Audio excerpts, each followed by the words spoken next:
बंदी छोड़ सतगुरु रामपाल जी परमेश्वर जी की जय हो। सत्साई भाई और बहनों, दया परमपिता परमेश्वर सारी सृष्टि के रचनहार सतगुरु रामपाल जी भगवान की, जिनके शुभ आशीर्वाद से, जिनकी विशेष कृपा दृष्टि से, जिनकी विशेष दया दृष्टि से आप और हम सभी साध संगति से जुड़े हुए सत्सेवक भाई बहन पूज्य गुरुदेव भगवान के कर कमलों द्वारा अनुवादित की गई, सरलार्थ की गई पुस्तक यथार्थ भक्ति बोध के ऊपर वीडियो के माध्यम से भक्ति मार्ग के गूढ़ रहस्यों को समझ रहे हैं। भाइयों और बहनों, इस कलयुग की पिछली पीढ़ी में गुरुदेव भगवान के द्वारा हम चंद आत्माओं को अपनी लाखों की संगत में से जो साध संगति बख्शी गई है, उसके लिए हम परमेश्वर सतगुरु रामपाल जी परमात्मा के सदा ऋणी रहेंगे। और इस महा उपकार के लिए पूज्य गुरुदेव भगवान का हम जितनी बार भी दंडोत प्रणाम करें उतना ही कम है। तो संध्या आरती का आज लास्ट वीडियो होगा और उसे शुरू करने से पहले पूज्य गुरुदेव भगवान से आशीर्वाद प्राप्त करेंगे, गुरुदेव भगवान का जयकारा लगाएंगे। बंदी छोड़ सतगुरु रामपाल जी परमेश्वर जी की जय हो।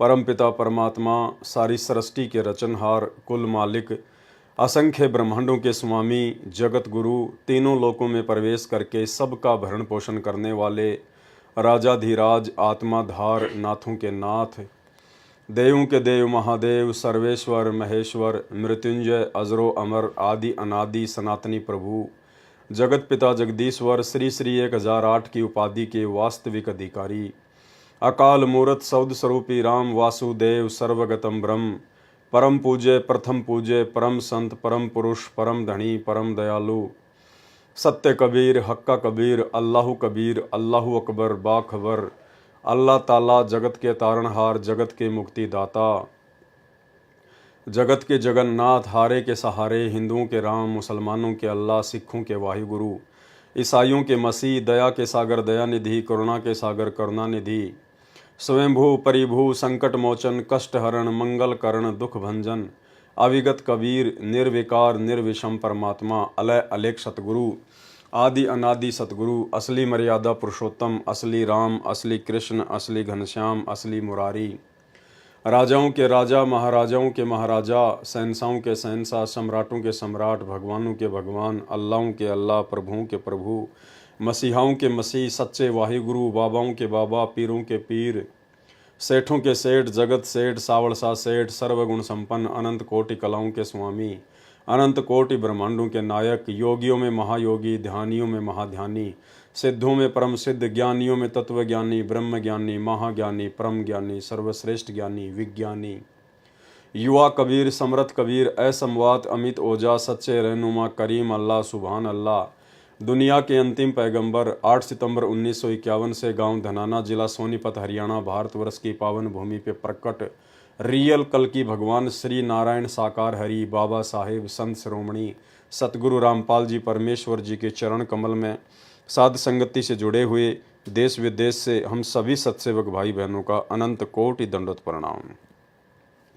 तो भाई और बहनों, गुरुदेव भगवान के आशीर्वाद से संध्या आरती का ये लास्ट वीडियो है और अब ये जो वाणियाँ हैं हम यहाँ से शुरू करेंगे। वाणी: कबीर गुरुजी तुम ना बिसरियो, लाख लोग मिल जाहीं, हमसे तुमको बहुत हैं पर तुमसे हमको नाही। यानी एक सच्चे भगत ने किस तरह से अपने गुरुदेव भगवान से विनती करनी चाहिए, उनसे आधीन होकर दासातन अपने अंदर धारण करके अपने पूज्य गुरुदेव भगवान को ही परमात्मा मानकर उनसे प्रार्थना स्तुति करनी चाहिए, ताकि परमेश्वर हमसे प्रसन्न हो और हमें वो इच्छित वस्तु तुरंत प्रदान करें जिसके लिए हम आत्माओं को भटकते भटकते असंख्य युग हो चुके हैं, यानी मोक्ष। और भाई और बहनों, सबसे पहली जो कंडीशन है मोक्ष प्राप्त करने की, गुरुदेव भगवान बार बार सत्संग में कहते हैं कि सबसे पहले आपने अपनी पिछली गलतियों को सुधारना पड़ेगा। पिछली गलतियां मतलब असंख्य युगों से हम पूज्य गुरुदेव भगवान की, कबीर परमात्मा की शरण में रहते हुए आ रहे हैं, लेकिन हर बार हम लोग एक ही गलती कर जाते हैं और वो गलती है उस वक्त वो कबीर परमात्मा जो सतगुरु रूप धारण करके आता है, गुरु रूप धारण करके आता है, अपने नूरी तेजपुंज वाले शरीर के ऊपर एक हल्का और कोट धारण करके आता है, हम इंसानों जैसा इंसान बन के आता है, एक आम व्यक्ति जैसी लीला करता है, हम उस वक्त उस पूर्ण परमेश्वर को सतगुरु रूप में ना पहचान कर हम किसी और को ही भगवान मानते रहते हैं, जिस कारण से असंख्य युगों से इस परमेश्वर की शरण में रहते रहते भी हम आज तक मोक्ष प्राप्त नहीं कर पाए। और वर्तमान में गुरुदेव ने सबसे पहले हमें यही बात समझाई कि जो गलती तुमने 650 साल पहले की थी वो गलती आज मत दोहराना। और 650 साल पहले सबसे बड़ी गलती थी गुरु को परमात्मा ना मानने की गलती। परमेश्वर ने बार बार अपने सत्संगों में हम समझाया। एक छोटा सा सत्संग आपको सुनाएंगे जिसमें परमेश्वर कह रहे हैं कि 650 साल पहले तुम्हें जो सुख हो रहे थे उस आधार से तुम केवल ऊपरी मन से, केवल जुबान से अपने गुरु को परमात्मा कहते थे कि हमारे गुरुजी तो परमात्मा आए हुए हैं, हमारे गुरुजी तो भगवान हैं। और परमात्मा कहा भी करते थे 650 साल पहले कि भाई आप मुझे परमात्मा नहीं मानते, लेकिन हम कहते नहीं, हम आपको परमात्मा ही मानते हैं, हम आपको भगवान ही मानते हैं। लेकिन अंतर्यामी से कुछ भी छुपा हुआ नहीं था। उन्हें पता था कि ये ऊपरी मन से मुझे परमात्मा परमात्मा कह रहे हैं, लेकिन इनके अंदर बिल्कुल भी जगह नहीं है। सुनिए सत्संग। परमात्मा ने ये देखना चाहा कि ये मेरे विचारों को से कितने परिचित हैं, इनके अंदर कुछ दृढ़ता भी है जो ये बोलते हैं कि हम तो मोक्ष चाहते हैं, हम आपके अतिरिक्त किसी को नहीं चाहते हैं, आप हमारे परमात्मा हो, आपसे हमें वो सुख मिले हैं जो हमें कहीं पर भी प्राप्त नहीं हुए थे। ये ऊपरले मन से कह रहे हैं या इनके अंदर भी कोई स्थान है। ये परीक्षा लेने के लिए परमात्मा ने, कबीर परमेश्वर ने एक लीला की थी। और यही कारण था भाइयों और बहनों हमारे नीचे गिरने का। हमने परमेश्वर से झूठ कहा कि हम आपको परमात्मा मानते हैं, लेकिन वे तो अंतर्यामी हैं, उन्हें तो अंदर की बात का पता है। इसलिए परमेश्वर ने 64 के 64 लाख अपने शिष्यों को एक परीक्षा के माध्यम से रिजेक्ट कर दिया। और आज वर्तमान में सतगुरु रामपाल जी भगवान स्वयं वो कबीर परमात्मा सतलोक से अवतरित हैं, सतलोक से इस मृतलोक में प्रकट हैं, विद्यमान हैं। और यदि आज भी हमने वही गलती कर दी जो गलती हम 650 साल पहले करके आ चुके हैं, जो गलती हम युगों युगों से करते आ रहे हैं, तो क्या फायदा फिर इस कलयुग की बिचली पीढ़ी में 21वीं सदी में पैदा होने का, ये मनुष्य शरीर प्राप्त करने का, ये शिक्षा प्राप्त करने का, गुरुदेव भगवान के इतने प्रयत्न का, उनके द्वारा इतना संघर्ष जो ये सबूत और प्रमाण दिखाने के लिए किया गया है, आप और हम आत्माओं को जगाने के लिए किया गया है, फिर क्या फायदा उस चीज का। तो आज हम वो गलती नहीं करेंगे, कम से कम सत्सेवक भाई बहन तो वो गलती बिल्कुल भी नहीं करेंगे, क्योंकि आज परमात्मा ने ऐसा कोई भी सबूत, ऐसा कोई भी प्रमाण शेष नहीं छोड़ा है जो ये साबित करता हो कि संत रामपाल जी परमात्मा नहीं हैं या संत रामपाल जी खुद ही कबीर जी नहीं हैं। हर प्रकार के सबूत, एविडेंस परमात्मा ने हर धर्म पुस्तकों से निकाल कर दे दिया है। और उससे ऊपर परमेश्वर के जो गुण होते हैं, कबीर परमात्मा के जो गुण होते हैं, कोडी को काया देना, निर्धन को माया देना, अंधे को आंख देना, बांझ को पुत्र देना, निर्धन को संपत्ति देना, आज सब कुछ परमेश्वर छप्पर फाड़ के दे रहे हैं, छप्पर फाड़ के। और उसके बावजूद भी यदि हम अपने गुरुदेव भगवान को कबीर परमेश्वर के रूप में नहीं देखेंगे तो धिक्कार है फिर आप और हमारे इस मानव जन्म को। तो कम से कम साध संगति से जुड़े हुए सत्सेवक भाई बहनों ने साध संगति के माध्यम से अपनी आत्मा को इतना मजबूत कर लिया है, इतना दृढ़ कर लिया है कि आज हम अपने गुरुदेव भगवान को इतना विश्वास दिलाने के काबिल हो चुके हैं, उन्हीं के आशीर्वाद से इतने लायक हो चुके हैं कि आज हम अपने गुरुदेव भगवान को नाराज नहीं करेंगे।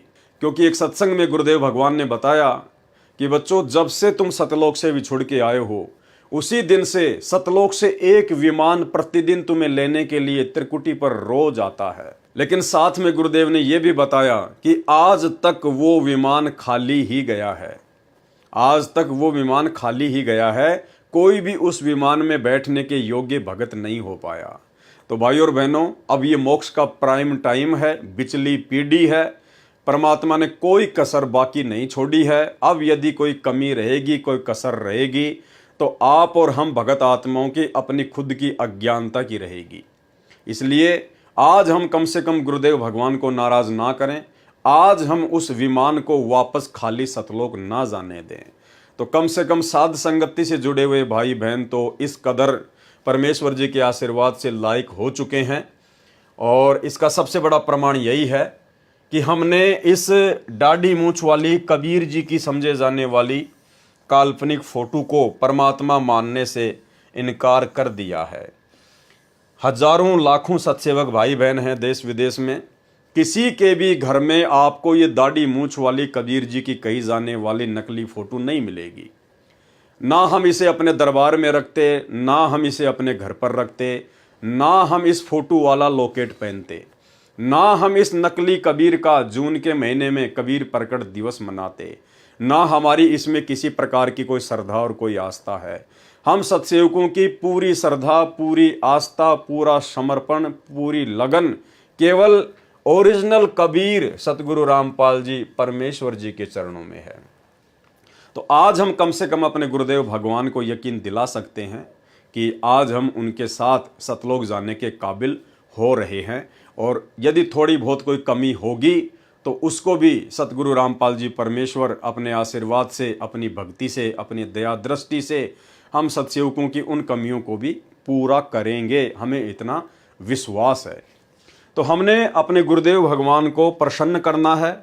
और प्रसन्न करने का सबसे पहला तरीका गुरु को ही परमात्मा मानना, गुरु को ही भगवान मानना। और गुरु को भगवान माने बिना आप और हमारी बात बनेगी भी नहीं। एक सत्संग में गुरुदेव ने बिल्कुल स्पष्ट कह रखा है कि यदि आपने सतलोक जाना है, भक्ति सफल करनी है, तो आपने गुरु जी को परमात्मा मानना पड़ेगा। और गुरु को परमात्मा मान के ही फिर आपने अपनी आध्यात्मिक क्रियाओं को करना पड़ेगा। आध्यात्मिक क्रिया मतलब पांचों यज्ञ, सत्संग सुनना, मंत्र जाप करना, तीनों समय की आरती। यदि आप अपने गुरु को कबीर भगवान नहीं मानते हैं और अपने गुरु जी के साथ साथ आप इस दाढ़ी मूंछ वाली कबीर जी की फोटो को भी परमात्मा मान के पूजते हैं, दंडवत करते हैं, तो आप चाहे कितनी भी भक्ति क्यों ना कर लीजिए, परमात्मा कहते हैं आपकी भक्ति अभी शुरू भी नहीं हुई है। शुरू भी। सुनिए वीडियो। गुरु मानुष कर जानते ते नर कहिए अंध। अब आपको उदाहरण भी बताया था कि गुरु जी को भगवान मानकर ही हमने अपनी आध्यात्मिक क्रियाओं को करना पड़ेगा। क्योंकि आप जब गुरु जी के पास जाओगे तो आपके मन में ये होगा, यदि इनके स्थान पर भगवान होते आज तो आप कैसा व्यवहार करते। निष्कपट गदगद आत्मा और चेहरे की तरह इन्हें देखते रहते। तो ऐसे आप में विनम्रता आवेगी, आपका अंतःकरण नरम होगा, आपका दोष दूर होने लग जाएगा। यदि आप इस दास को अपने जैसा ही एक व्यक्ति समझोगे, भाई थोड़ी बहुत दो बात सीख रहा है, गुरुजी है नाम देता ले लेता हूँ, इससे लाभ नहीं होगा। लाभ होगा तभी जब आपके हृदय में असीम श्रद्धा होगी इस दास के प्रति। एज ए गॉड आपने मानना पड़ेगा इस इक्वेशन को, इस प्रश्न को हल करने के लिए, जन्म और मृत्यु के इस प्रश्न से पीछा छुटवाने के लिए, हल को सोल्व करने के लिए प्रॉब्लम को आपने मानना पड़ेगा। ये रूल है ईश्वर का। तो आप अपने हृदय से मानोगे, औपचारिकता नहीं, हृदय से करना पड़ेगा। तो भाई और बहनों, इतने सारे प्रमाण, इतने सारे सबूत देखने के बाद अब हम वो गलतियां करने से बचें जिन गलतियों के कारण असंख्य जन्मों से हम इसी काल के 21 ब्रह्मांड में चक्कर काट रहे हैं। तो संध्या आरती के लास्ट में हमें आदरणीय गरीबदास जी महाराज जी ने समझाया है कि किस प्रकार से एक भगत ने अपने गुरुदेव भगवान को प्रसन्न करने के लिए कितने आधीन भाव से, कितने दासातन भाव से उनसे विनती करनी चाहिए, उनसे प्रार्थना करनी चाहिए। कबीर गुरुजी तुम ना बिसरियो, बिसरियो यानी भूलना, कि हे गुरुदेव भगवान, हे परमपिता परमात्मा, सारी सृष्टि के रचनहार, आप हम तुच्छ दो कोटि के जीवों को परमेश्वर भूल मत जाना। हे गुरुदेव, आप अपने चरणों में रखना, आप अपनी नज़रों में रखना परमात्मा। हम तो रास्ते के रोड़े हैं परमेश्वर, हम तो मिट्टी के धूल के कण के बराबर भी नहीं है परमात्मा, लेकिन आप समर्थ हैं, आप जानी जान हैं, सब कुछ जानने वाले हैं, अंतर्यामी हैं। इसलिए हे परमात्मा, हे गुरुदेव भगवान, आप अपने दास को बिल्कुल भी ना भूलियो परमात्मा, चाहे लाख लोग मिल जाएं। हे गुरुदेव, आप तो समर्थ हैं, परमात्मा हैं। आने वाले समय में पूरे विश्व में, पूरी दुनिया में आपके नाम का, आपकी भक्ति का डंका बजेगा। केवल एक झंडा होगा, एक भाषा होगी, एक ही ज्ञान होगा, और एकमात्र आप ही परमात्मा होंगे, आप ही सतगुरु होंगे।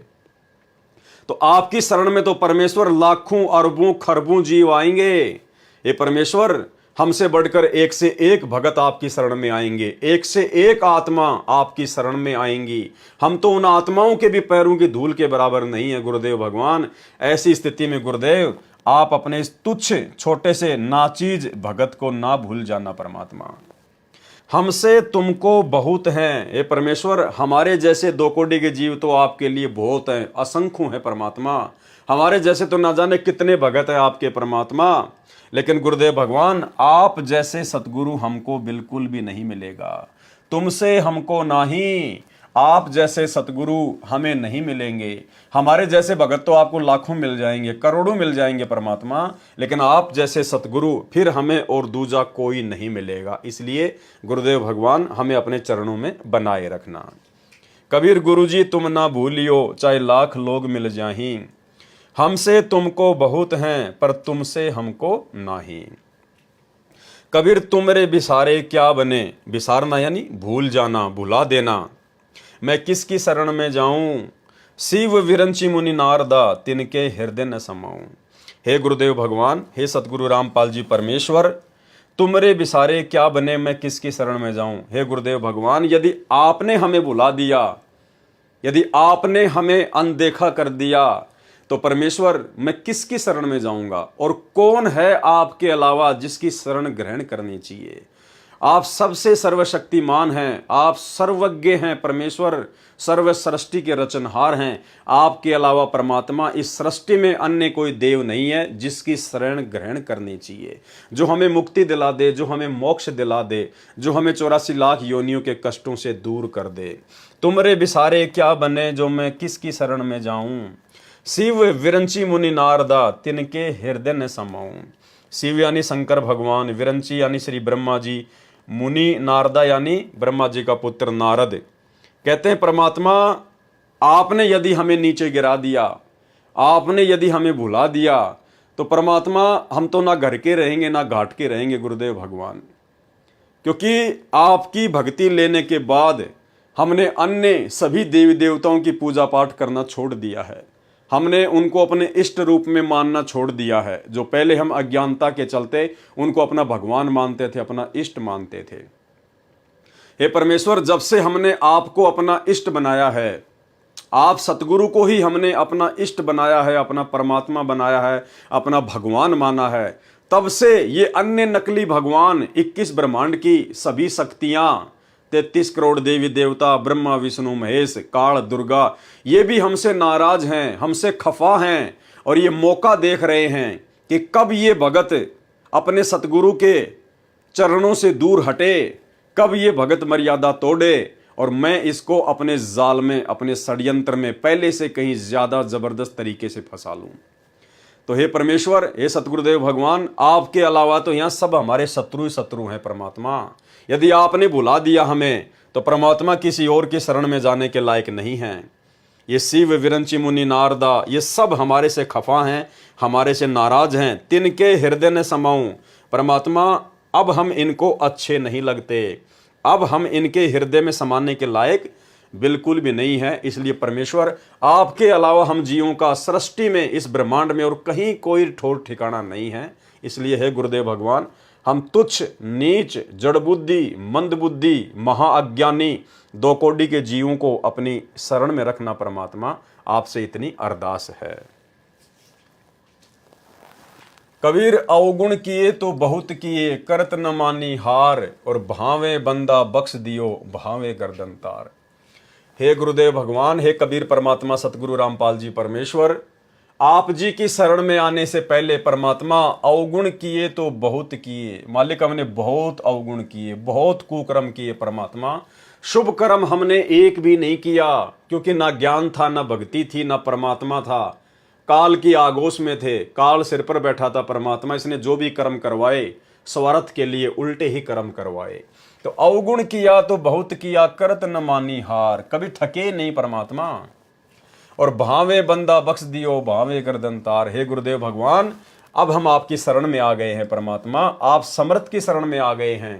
हे परमेश्वर, अब हम आपके ऊपर छोड़ते हैं परमात्मा, फैसला आपके ऊपर छोड़ते हैं गुरुदेव भगवान। आप चाहो तो अपने दास के उन कुकर्मों को, उन घटिया कर्मों को माफ कर देना। भावे बंदा बख्श दियो, चाहे तो इस बंदे को, इस भगत को माफ कर देना, इसको बख्श देना। भावे गर्दन तार, या चाहे परमेश्वर आप इस दास को मौत के घाट उतार देना, चाहे दास की गर्दन उड़ा देना परमात्मा। हमने अपने आप को आपके चरणों में समर्पित कर दिया है गुरुदेव। अब जो भी करना होगा आप करेंगे परमात्मा, आपसे कोई सवाल नहीं होगा किसी भी प्रकार का।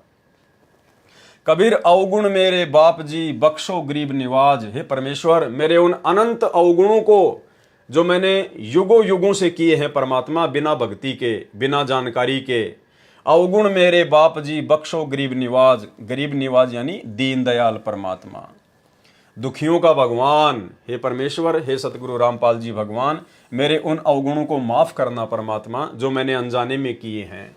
जो मैं पूत कपूत हूं, बहुर पिता को लाज। हे परमेश्वर, कहते हैं यदि बेटा, यदि कुपूत भी हो जाए, कुपात्र भी हो जाए, तो भी पिता को ही लाज होती है, पिता को फिर भी जो है शर्म होती है, पिता फिर भी माफ कर देता है। हे गुरुदेव भगवान, आप तो परम पिता हैं, आप तो आत्मा के पिता हैं। जब ये सांसारिक पिता जो खुद अवगुणी होता है, वो भी अपने पुत्र के अवगुणों को माफ कर देता है, बार बार विनती करने से, विनय करने से, तो आप तो आत्मा के पिता हैं। आप जी तो पूरी सृष्टि के पिता हैं, सबके उत्पत्ति करता हैं।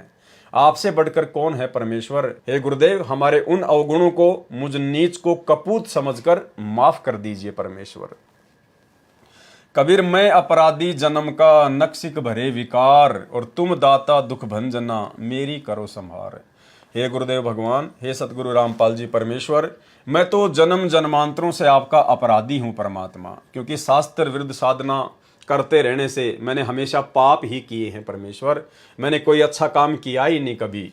कबीर मैं अपराधी जन्म का, जन्म जन्म से अपराधी हूं परमात्मा। जब से मैं सतलोक से आया हूं इस काल के साथ, उसी समय से आपका अपराधी हूं परमात्मा। मैंने उल्टे ही काम किए हैं। नख सिक भरे विकार, नख यानी नाखून से लेकर, सिख यानी चोटी से लेकर, नाखून से लेकर चोटी तक परमेश्वर, यानी मैंने सारे अवगुण ही अवगुण किए हैं परमात्मा। मैं तो विकारों से भरा पड़ा हूं परमेश्वर। नख सिक भरे विकार, नाखून से लेकर शिखा तक, चोटी तक विकारों से भरा हुआ हूं। और तुम दाता दुख भंजना, हे परमेश्वर, आप तो दुखों का भंजन करने वाले हैं, आप तो क्षमा की मूर्ति हैं। मेरी करो संभार परमात्मा, मुझदास पर रहम करना गुरुदेव, मेरी संभाल रखना परमात्मा, मुझदास को अपनी नजरों में रखना। कबीर अब के जो सतगुरु मिले, सब दुख आंखों रोई, और चरणों ऊपर शीस धरूं, कहूं जो कहनी हुई।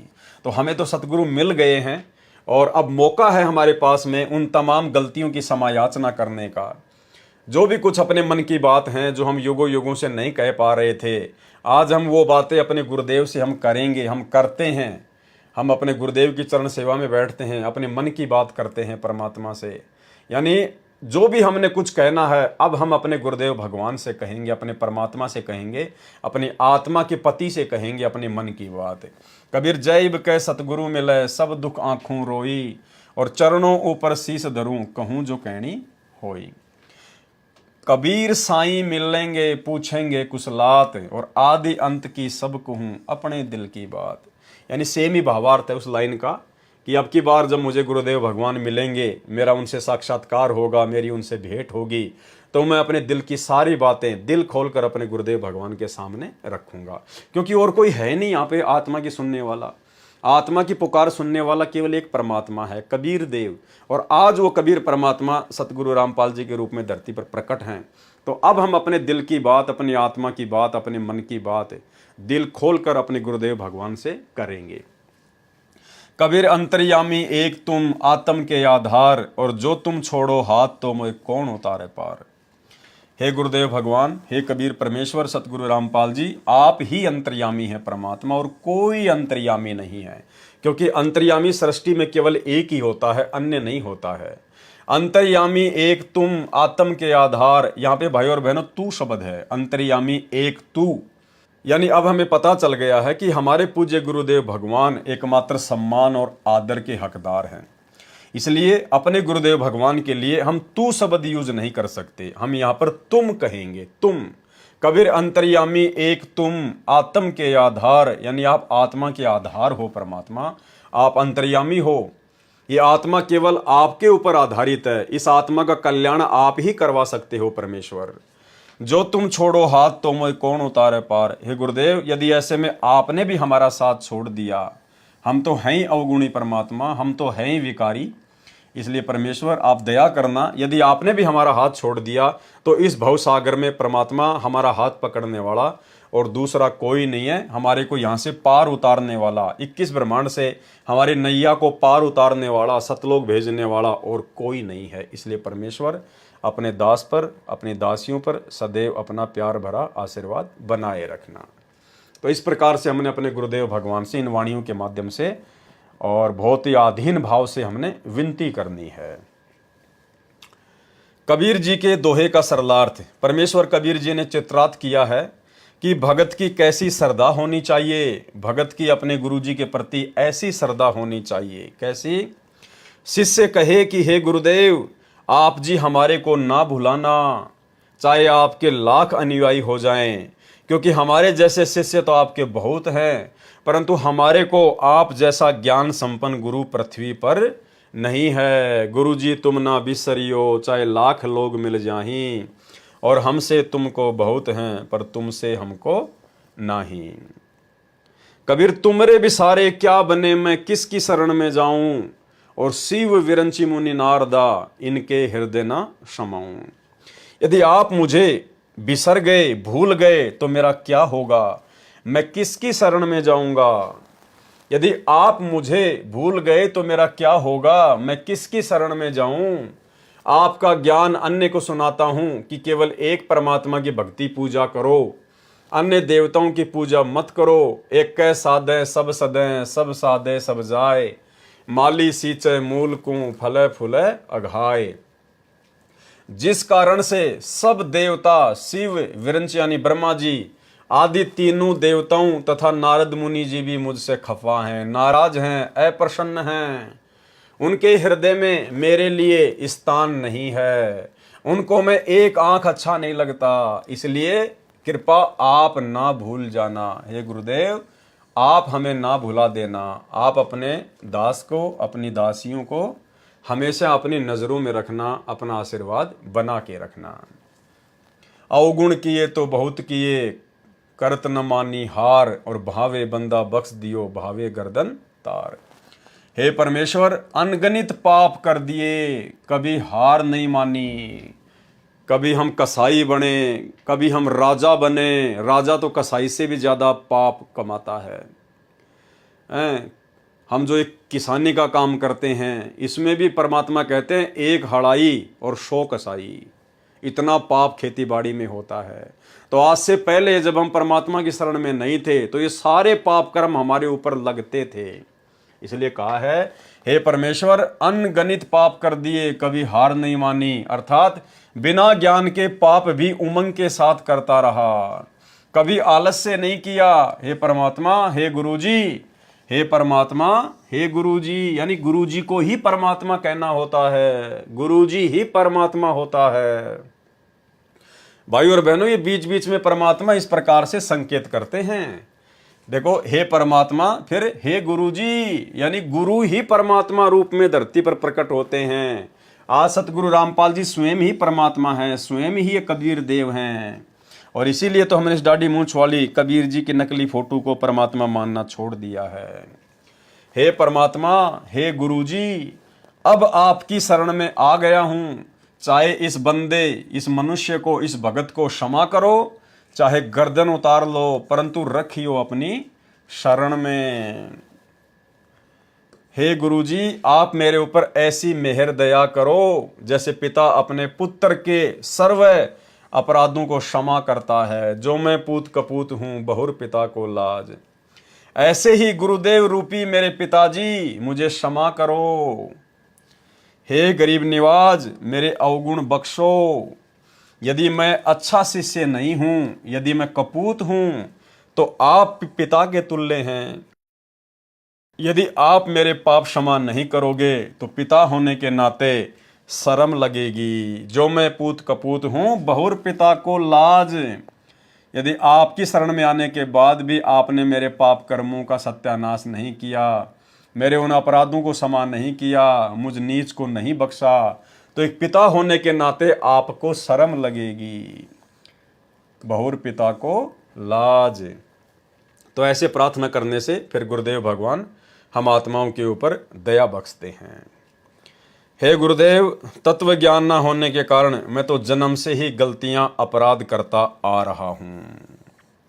मेरे में तो नख, पैर के नाखून से लेकर सिख यानी शिखा, सिर की चोटी तक विकार भरे पड़े हैं। अर्थात मैं तो पापों से सना पड़ा हूं, अर्थात पापों से भरा पड़ा हूं। हे दाता, आप तो दुख नाश करने वाले हो, मेरी ओर ध्यान दो, मेरी संभाल करो, मेरी केयर टेक करो। गुरुदेव भगवान, मेरी संभाल करो।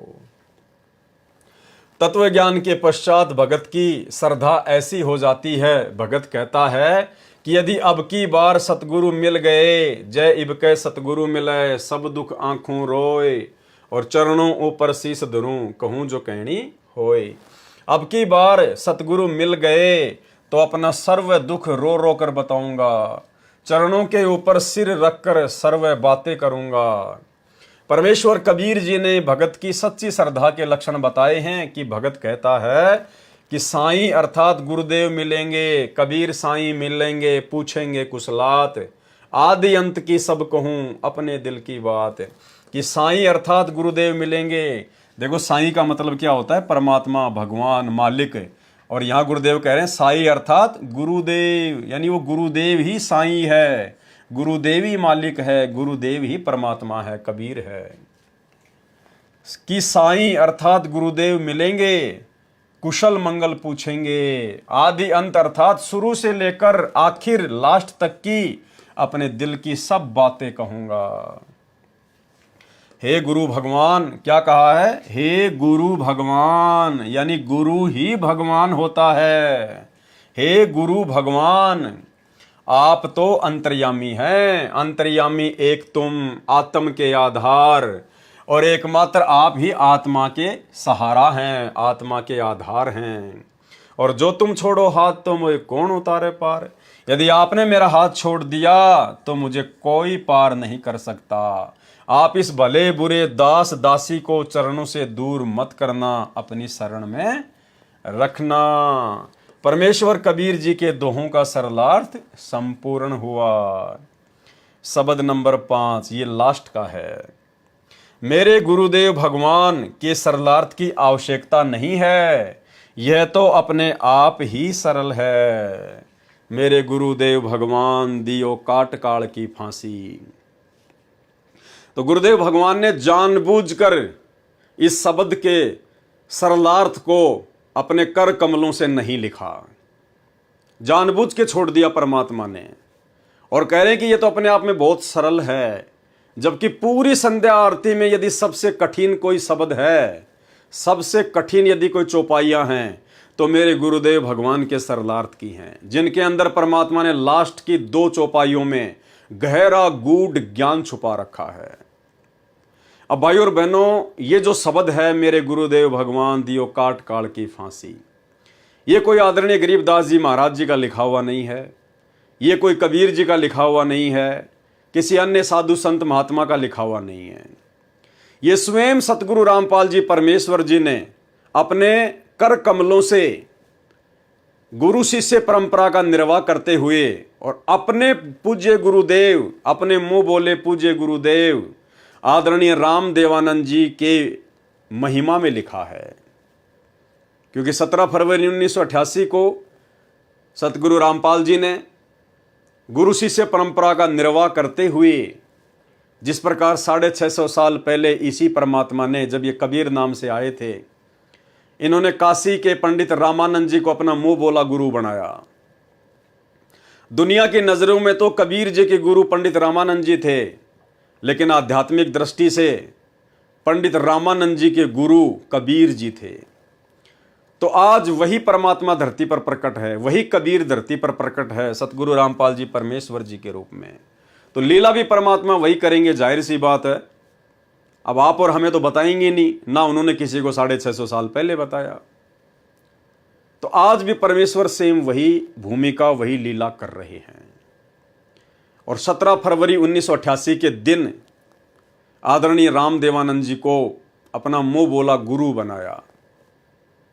और ये बात दास आपको पूज्य गुरुदेव के कर कमलों से लिखी हुई एक अन्य पुस्तक जब जब भूल पड़े, जिसके ऊपर हमने 10 वीडियो बनाए थे, उनमें दास ने आपको स्पष्ट रूप से गुरुदेव भगवान के कर कमलों से लिखा हुआ दिखा भी दिया, जिसमें खुद आदरणीय राम देवानंद जी, जिनको हम अपना दादा गुरु जी कहते हैं, उन्होंने खुद संत रामपाल जी के सामने विनती करते हुए कहा था कि मैंने तो परमात्मा पा लिया और आपका पाना बड़ा मुश्किल हो गया, बड़ा दुर्लभ हो गया।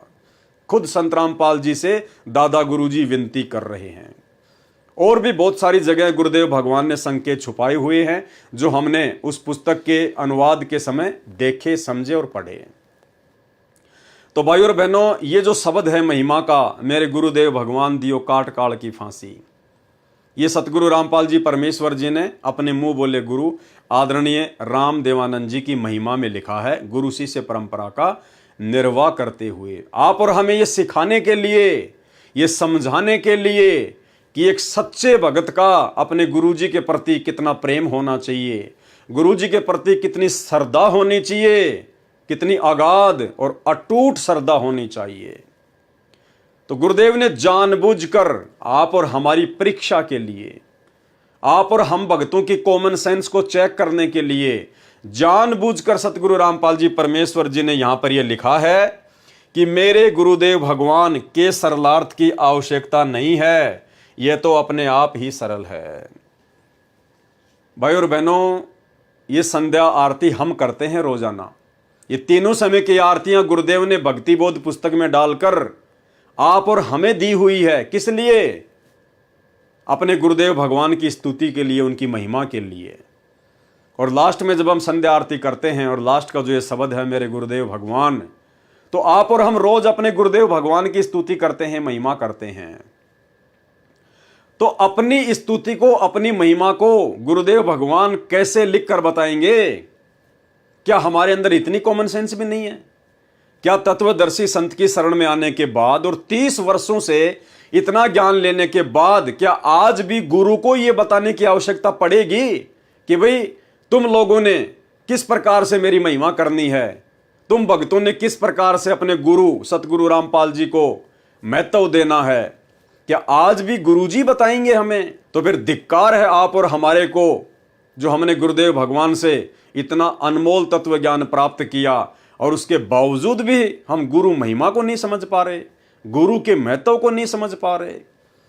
तो इस शब्द का सरलार्थ ना करके गुरुदेव भगवान ने आप और हमारे ऊपर छोड़ दिया, आप और हमारी कॉमन सेंस के ऊपर छोड़ दिया कि भाई मैंने तो एक भगत का रोल करते हुए और एक भगत के गुरुजी के प्रति क्या भाव होने चाहिए, मैंने तो पूरी श्रद्धा के साथ में ये शब्द गाया है। अब तुम भक्तों की मेरे प्रति कितनी श्रद्धा है? तुम भक्तों ने अपने सतगुरु रामपाल जी को कितना समझा है, कितना जाना है, कितना पहचाना है? अब ये तुम्हारी कॉमन सेंस के ऊपर है कि तुम भी रट्टा ही मारोगे क्या, कि जैसे मैंने अपने गुरुजी के लिए वो शब्द लिख दिया मेरे गुरुदेव भगवान, और लास्ट की 2 चौपाइयों में सतगुरु रामपाल जी अपने मुंह बोले गुरुजी की उनका नाम लिखकर महिमा कर रहे हैं। तो हम भक्तों की क्या जिम्मेदारी बनती है? अरे हमारे गुरु सतगुरु रामपाल जी हैं, आदरणीय राम देवानंद जी हमारे गुरुजी नहीं हैं। हम अपने गुरुदेव सतगुरु रामपाल जी परमेश्वर जी की महिमा के लिए पैदा हुए हैं। हम दादा गुरु जी की महिमा करने के लिए पैदा नहीं हुए। दादा गुरु जी तो आप और हमारी तरह खुद एक भगत थे। आप और हमारी तरह एक सामान्य मानुष थे, इंसान थे। उनको तो गुरु जी ने खड़ा किया था लोक दिखावे में, गुरु शिष्य परंपरा का निर्वाह करने के लिए। तो ये आप और हमारी कॉमन सेंस के ऊपर छोड़ दिया सतगुरु रामपाल जी परमेश्वर जी ने कि हम क्या करेंगे इस शब्द को लेकर, या फिर तोते की तरह रट्टा ही मारेंगे। जैसा सतगुरु रामपाल जी अपने गुरु जी की महिमा कर रहे हैं तो हम भी उन्हीं वाणियों को वैसा ही बोलेंगे। तो फिर महिमा किसकी हुई, दादा गुरु की या सतगुरु रामपाल जी परमेश्वर जी की? तो शब्द क्या है? ये शब्द है, मेरे गुरुदेव भगवान भगवान दियो काट काल की फांसी।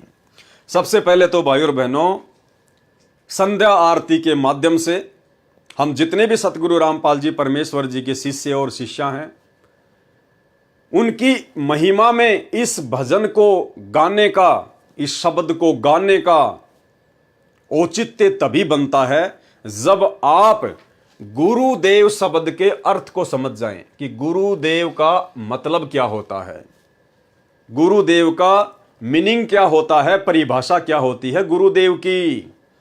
जब तक हम इस गुरुदेव शब्द को नहीं समझेंगे तो हमारे द्वारा इस शब्द के माध्यम से की गई महिमा का कोई लाभ नहीं, कोई फायदा नहीं।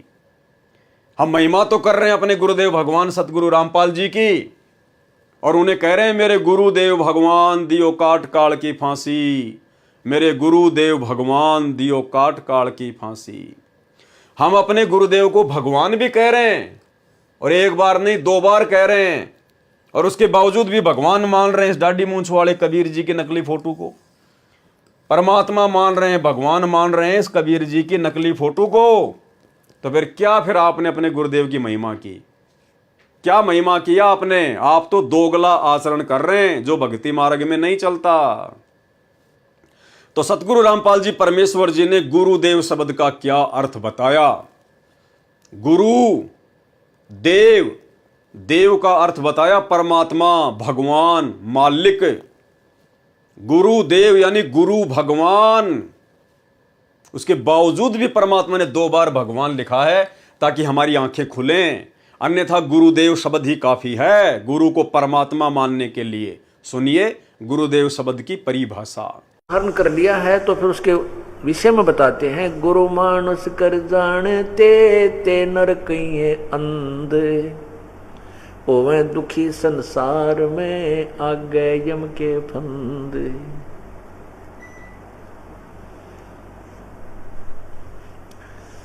जो व्यक्ति गुरु को एक सिंपल मैन मानता है, साधारण व्यक्ति मानता है, मनुष्य मानता है, तो कहते हैं उनको ज्ञान वाली आँखियां नहीं हैं, वो अंधे हैं।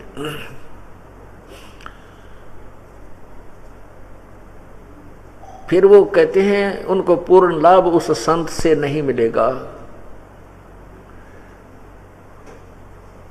होवे दुखी संसार में, फिर आगे यम यानी काल के फंद, काल के जाल में वो फंसा रह जाएगा।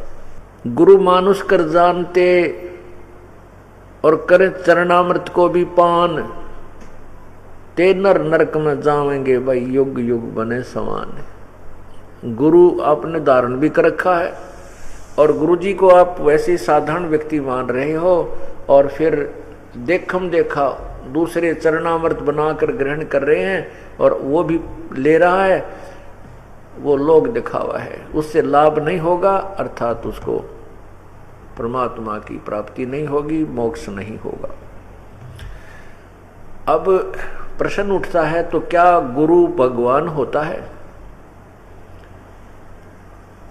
वैसे तो भगवान राम, अल्लाह, खुदा, गॉड, स्वामी, मालिक, ये एक शक्ति बोधक शब्द होते हैं, उपमात्मक शब्द हैं। जैसे हम गुरुदेव कहते हैं, गुरुदेव का अर्थ होता है गुरु भगवान, गुरु मेरे गुरु मालिक, गुरु परमात्मा। देव का अर्थ ही परमात्मा होता है। तो भाई और बहनों समझ में आ गया होगा उसके बाद मेरे गुरुदेव भगवान दियो काट काल की फांसी। हमने केवल अपने गुरुदेव भगवान से ही विनती करनी है, केवल उन्हीं से प्रार्थना करनी है। इस 21 ब्रह्मांड से ये जन्म मरण के रोग को समाप्त करवाने के लिए, ये जन्म मरण की फांसी को समाप्त करवाने के लिए, ये पशु पक्षियों की योनियों से सदा सदा के लिए मुक्ति प्राप्त करने के लिए हमने केवल अपने गुरुजी से ही प्रार्थना करनी है और किसी से कोई स्तुति, कोई प्रार्थना नहीं करनी है। हमने इस दाढ़ी मूंछ वाली कबीर जी की फोटो को भगवान मान के उनसे प्रार्थना नहीं करनी कि हे कबीर जी मेरी फांसी काटियो, 21 ब्रह्मांड से मेरा उद्धार करियो, मेरा मोक्ष करियो। ये जड़ है, ये मुर्दा फोटो है, ये ना चल सकती, ना बोल सकती, ना हिल सकती, ना डुल सकती, ना खा सकती, ना पी सकती, ना सत्संग सुना सकती, ना नाम दे सकती, ना आशीर्वाद दे सकती, कुछ नहीं कर सकती। ये केवल एक मुखौटा है, एक निर्जीव वस्तु है। सजीव जिंदा हमारे सामने है, सतगुरु रामपाल जी परमेश्वर जी हैं। हमने केवल इन्हीं से हर प्रकार की इच्छा, हर प्रकार की डिमांड, हर प्रकार की स्तुति, हर प्रकार की प्रार्थना केवल हमने अपने गुरुदेव भगवान से करनी है। अन्य किसी भी देव महादेव से, किसी भी शक्ति से हमने सौपन में भी कोई इच्छा जाहिर नहीं करनी है, क्योंकि सबसे बड़े परमात्मा, सबसे बड़े देव, सबसे बड़ी शक्ति है सतगुरु रामपाल जी। ये स्वयं सतलोक के राजा हैं, कबीर भगवान हैं। मेरे गुरुदेव भगवान दियो काट काल की फांसी, अवगुण किए घनेरे फिर भी भले बुरे हम थारे। यहां पर शब्द तेरे, हम अपने गुरुदेव के लिए तेरे शब्द यूज नहीं कर सकते। तो राजस्थानी में थारे बोलते हैं, थारे यानी जैसे आप, इस प्रकार राजस्थान में बोलते हैं थारा, थारी, थारे, तो एक सम्मानजनक हो जाता है ये। अवगुण किए घनेरे फिर भी भले बुरे हम थारे। हे परमेश्वर, मैं तो हूं ही अवगुणी। मैंने तो जन्म से लेकर और वर्तमान समय तक और ना जाने पिछले जन्म जन्मांतरों में जब मैं आपकी शरण में नहीं था, इस तत्व ज्ञान से परिचित था, हे परमेश्वर मैंने तो अवगुण ही किए हैं मालिक। गुण तो मैंने एक भी किया ही नहीं, अच्छा कर्म तो एक भी किया ही नहीं। हे परमात्मा, आज हमें ज्ञान हो गया, इसलिए अब हम जैसे भी हैं, हम भले थे या बुरे थे परमात्मा, लेकिन हम आपके हैं। हे गुरुदेव भगवान, हम आपके हैं। अवगुण किए घनेरे फिर भी भले बुरे हम थारे। दास को जान के निपट नादान, मोहे बख्श दियो अविनाशी। अब ये अविनाशी शब्द आया भाई और बहनों, अविनाशी।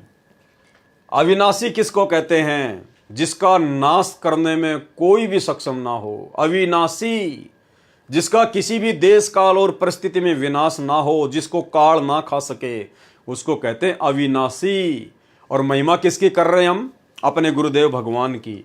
तो हमने अविनाशी शब्द ये किसके लिए यूज किया?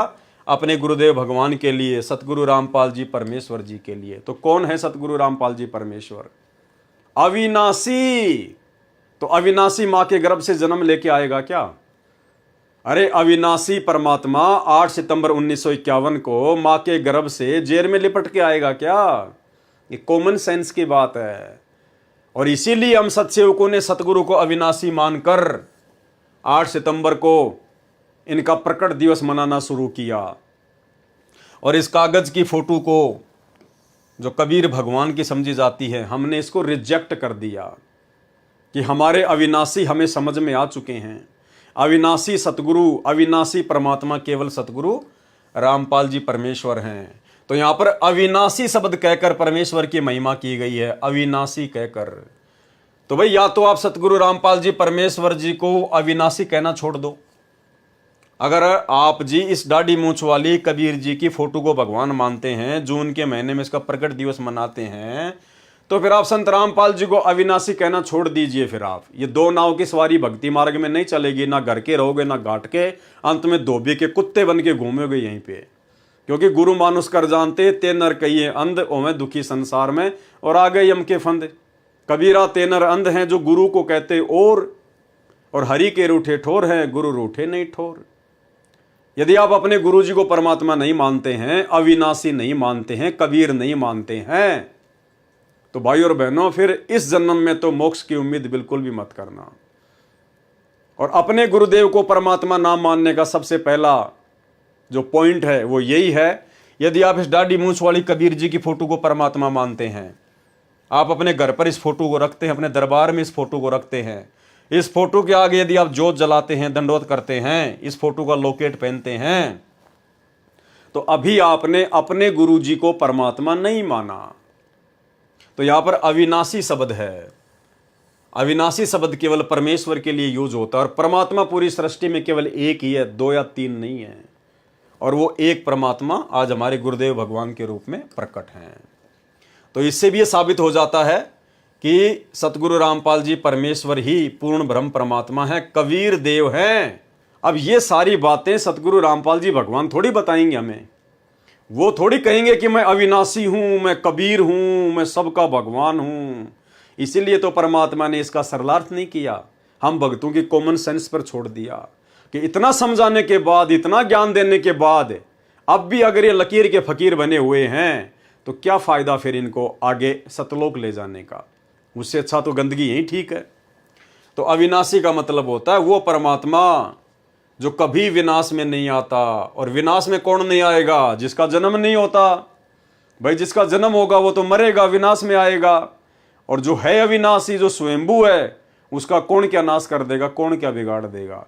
तो 8 सितंबर 1951 को सतगुरु रामपाल जी परमेश्वर किसी माँ के गर्भ से जेर में लिपट के नहीं आए आप और हमारी तरह।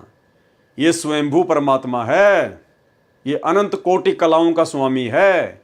ये हम तुच्छ 2 कोटि के जीवों की चरम दृष्टि को धोखा देके एक क्षण में क्या लीला खेल जाए, इस परमेश्वर की गति का वारन पार नहीं है। अवगुण किए घनेरे फिर भी भले बुरे हम थारे, और दास को जान के निपट नदान हो नादान, मोहे बख्श दियो अविनाशी। अपने गुरु जी को अविनाशी कह रहे हैं। अगली वाणी, मेरे उठे उमंग सी दिल में, तुम्हें याद करूं पल पल में। हे परमात्मा, हे गुरुदेव भगवान, आपने ऐसा अनमोल ज्ञान दे दिया है, आपने ऐसा अनमोल ये तत्व ज्ञान दे दिया है परमेश्वर। आपने आत्मा को इतनी उमंग में भर दिया है कि मैं आपको पल पल याद करूं परमात्मा। एक पल भी आप मेरी यादों से दूर नहीं होते हो परमात्मा। मेरे चिंतन से, मेरी सोच से आप एक पल भी दूर नहीं होते हो। अब केवल आप ही का चिंतन, आप ही का मनन, आप ही के ज्ञान के ऊपर विचार विमर्श, और परमात्मा दूसरा कोई काम नहीं। मेरे उठे उमंग सी दिल में, तुम्हें याद करूं पल पल में। आपका ऐसा मक्खन ज्ञान यो जगत बिलोवे लासी। कि हे गुरुदेव भगवान, आपने हमें जो अनमोल तत्व ज्ञान दिया है, जो सत्संग सुनाए हैं, ये तो परमात्मा मक्खन की तरह है। मक्खन की तरह, मक्खन जिसको एक बार तैयार कर दिया जाता है वो कभी खराब नहीं होता। फिर मक्खन, और ये दुनिया, ये जगत बिलोवे लासी। और ये दुनिया तो परमात्मा आपके इस मक्खन ज्ञान के अभाव में, और ये तो लस्सी को रड़क रही है, लस्सी को बिलो रही है। अरे लस्सी को मथने से कुछ भी नहीं निकलेगा, कुछ भी नहीं निकलेगा।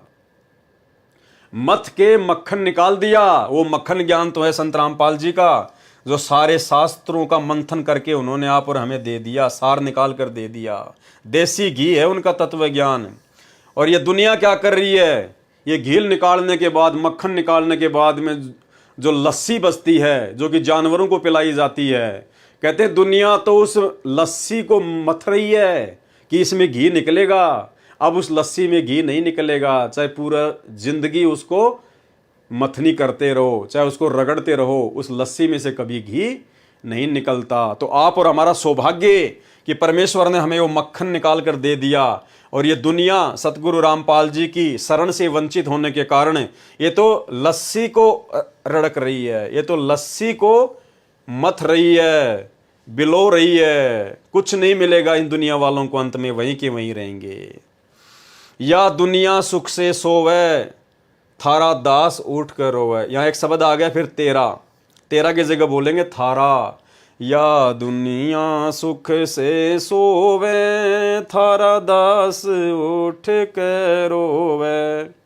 यानी हे परमात्मा, हे गुरुदेव भगवान, ये दुनिया तो आपकी जानकारी के अभाव में, आपसे तत्व ज्ञान ना लेने के चलते, और ये इन्हीं सांसारिक सुखों को सुख मानकर जो कि दुख के मूल कारण हैं, इन्हीं सांसारिक सुख सुविधाओं में जकड़ी हुई है और ये दुनिया तो निश्चिंत होकर सो रही है।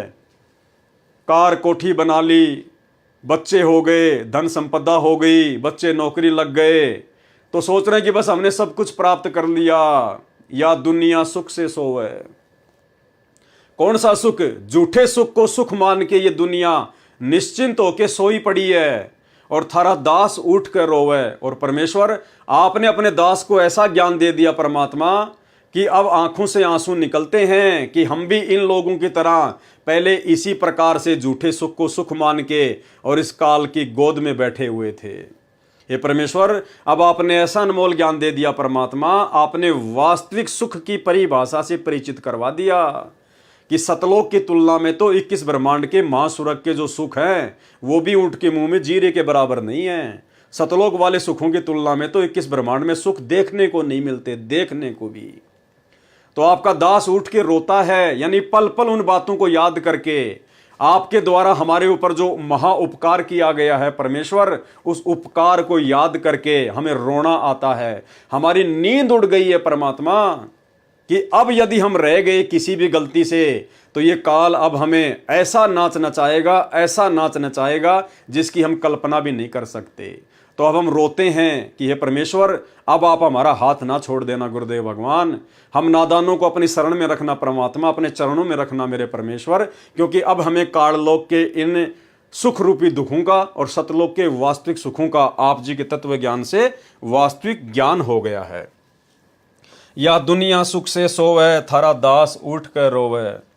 मेरा मेटो आवन जान, या करियो मेहर जरासी। है परमात्मा, मेरा आवन जान मेटियो मालिक। आवन यानी मनुष्य जन्म प्राप्त करना, और जाना यानी मरने के बाद फिर 84 लाख योनियों में जाना, नरक में जाना। तो हे परमेश्वर, हे गुरुदेव भगवान, हे सारी सृष्टि के समर्थ परमात्मा सतगुरु रामपाल जी भगवान, मेरा मेटो आवन जान, मेरा ये आने और जाने का जो चक्कर है, जो काल ने मुझे फंसा रखा है परमेश्वर, आप इसको समाप्त करना, आप इसको मेटना। या करियो मेहर जरासी। ये परमेश्वर, आपके लिए तो ये जन्म मरण का चक्कर समाप्त करना एक छोटा सा काम है परमात्मा आपके लिए तो। या करियो मेहर जरासी, आपके लिए तो जरा सा काम है परमात्मा, जरा सा काम है। और हमारे लिए तो परमात्मा ये पहाड़ से भी बढ़कर दुख बना हुआ है। तो हमारे गुरुदेव इतने समर्थ हैं, इतने महान हैं परमात्मा, कि जन्म और मरण को समाप्त करना जो 21 ब्रह्मांड में किसी के बस की बात नहीं है। ये काल भी खुद जन्म और मरण में है, दुर्गा भी जन्म और मरण में है, ब्रह्मा विष्णु महेश 33 करोड़ देवी देवता सब जन्म मरण में है। यहाँ पर ये जेल है, इस जेल से बाहर कोई निकल ही नहीं सकता जब तक ये परमात्मा स्वयं निकाल कर ना लेकर जाए।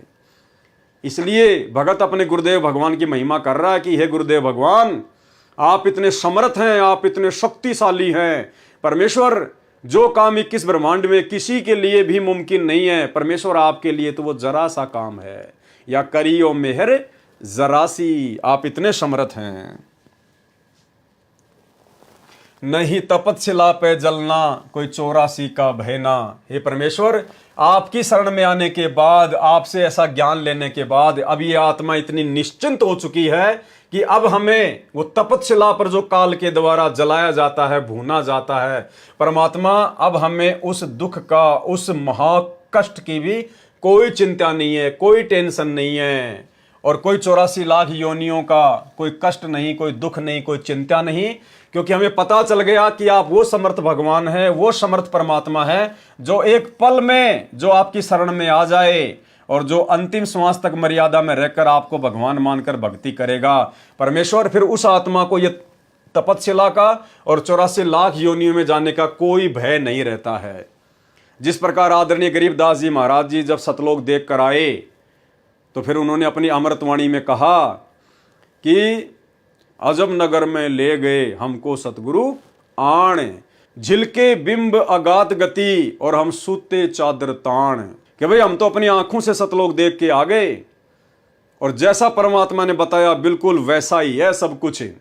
अब हमें कोई टेंशन नहीं है, कोई चिंता नहीं है। अजब नगर में ले गए यानी सतलोक में ले गए हमको सतगुरु आण, यानी जिंदा महात्मा के रूप में वो सतगुरु, वो कबीर स्वयं आए और हमें उस अजब नगर में ले गए, अजब नगर में ले गए हमको सतगुरु आण, और झुलके बिंब अगाध गति, उस सतलोक की महिमा अपरंपार है।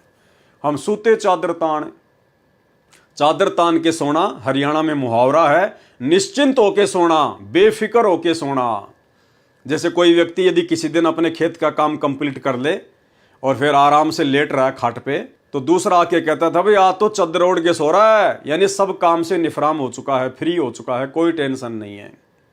तो आदरणीय गरीबदास जी महाराज जी समझा रहे हैं कि इसी प्रकार आप भी निश्चिंत हो जाना। यदि आपको वो सतगुरु मिल गया, वही भगवान मिल गया, और आज हमें मिल गया वही गरीबदास जी का सतगुरु, वही जिंदा महात्मा, वही कबीर परमात्मा हमारे सतगुरु हैं, सतगुरु रामपाल जी भगवान। तो हमें अब ना तो वो तपस्या का कोई चिंता है और ना 84 लाख योनियों में चक्कर काटने की कोई चिंता है, क्योंकि हम भी निश्चित हो गए अपने गुरुदेव के ज्ञान आधार से कि हम तो निश्चित सतलोक जाएंगे ही जाएंगे। ये हमारा अंतिम मनुष्य शरीर है, अंतिम मनुष्य जन्म है ये। इसलिए हमें ना तो 84 लाख प्रकार के योनियों में जाने की कोई चिंता रही। यदि आजीवन मर्यादा में रह के भक्ति करेंगे तो, अगर मर्यादा तोड़ दी फिर तो जाना ही जाना है, फिर तो कोई बचाने वाला नहीं है, क्योंकि परमात्मा के भी कुछ नियम है, कुछ उसूल है भाई, काल के साथ कुछ एग्रीमेंट है। मर्यादा सबसे कंपलसरी है, मर्यादा बीच में है। अगर मर्यादा तोड़ दी फिर 84 लाख योनियों के कष्ट से परमात्मा नहीं बचाएगा, फिर तपस्या के महाकष्ट से ये परमात्मा नहीं बचाएगा। नहीं तपस्या पे जलना कोई 84 का भयना, रोग कट्या सुमेर समान, या गई तृष्णा खांसी। ये परमात्मा, ये सुमेर यानी पहाड़ जैसा ये कष्ट तपस्याकार 84 लाख योनियों का आपने एक पल में काट दिया मेरे मालिक, हमें अपनी शरण में लेके। या गई तृष्णा खांसी, तृष्णा खांसी यानी पहले इस बिना ज्ञान के, बिना तत्व ज्ञान के इस मन में खांसी की तरह जो इच्छाएं उठती थी, ये बना लूं, वो बना लूं, ये प्लाट ले लूं, वो प्लाट ले लूं, उसके लिए बना दूं, वहां सस्ता मिल रहा वो ले लूं, ये कार खरीद लूं, ये कोठी खरीद लूं। दुनिया भर की वो तृष्णाएं खांसी की तरह ये मन इस मानव शरीर में पैदा करता था, आदमी को एक सेकंड का चैन नहीं लेने देता था। अब परमेश्वर से तत्व ज्ञान मिलने के बाद और ऐसा समर्थ सतगुरु मिलने के बाद अब वो सारी इच्छाएं हर प्रकार की परमेश्वर ने एक झटके में समाप्त कर दी। अब यदि कोई इच्छा है, कोई तृष्णा है, तो केवल सतलोक जाने की है, और कोई तृष्णा, कोई इच्छा नहीं है। रोग कट्या सुमेर समान, या गई तृष्णा खांसी। तुम्हें कहाँ ढूंढ के लाऊं, मैं तड़प तड़प रह जाऊं, आप गए अमर स्थान, दई छोड़ तड़पती दासी। अब भाई और बहनों, ये जो लाइन है, ये जो लाइन है, ये लाइन हम सतगुरु रामपाल जी परमेश्वर जी के भक्तों ने नहीं बोलनी है, और हम सत्सेवकों ने जो नई भक्ति बोध पुस्तक छपवाई है, हमने उस भक्ति बोध पुस्तक से इस लाइन को परमानेंट हटा दिया है। हम इस लाइन को नहीं बोलते, नई वाली भक्ति बोध में ये लाइन हमने बिल्कुल हटा दी है। और इसीलिए सतगुरु रामपाल जी परमेश्वर जी ने इस शब्द का सरलार्थ नहीं किया, जानबूझकर आप और हमारी कॉमन सेंस के ऊपर छोड़ दिया परमात्मा ने। तुम्हें कहां ढूंढ के लाऊं, मैं तड़प तड़प रह जाऊं। कौन कह रहा है? सतगुरु रामपाल जी परमेश्वर जी कह रहे हैं। किस आधार से कह रहे हैं? एक भगत की भूमिका में कह रहे हैं। किसके लिए कह रहे हैं? अपने मुंह बोले गुरुदेव आदरणीय रामदेवानंद जी के लिए कह रहे हैं। उनके शरीर छोड़ने के बाद कह रहे हैं, उनके सतलोक जाने के बाद कह रहे हैं। क्या कह रहे हैं? तुम्हें कहां ढूंढ के लाऊं, यानी हे गुरुदेव भगवान, मैं आपको कहां से खोज के लाऊं?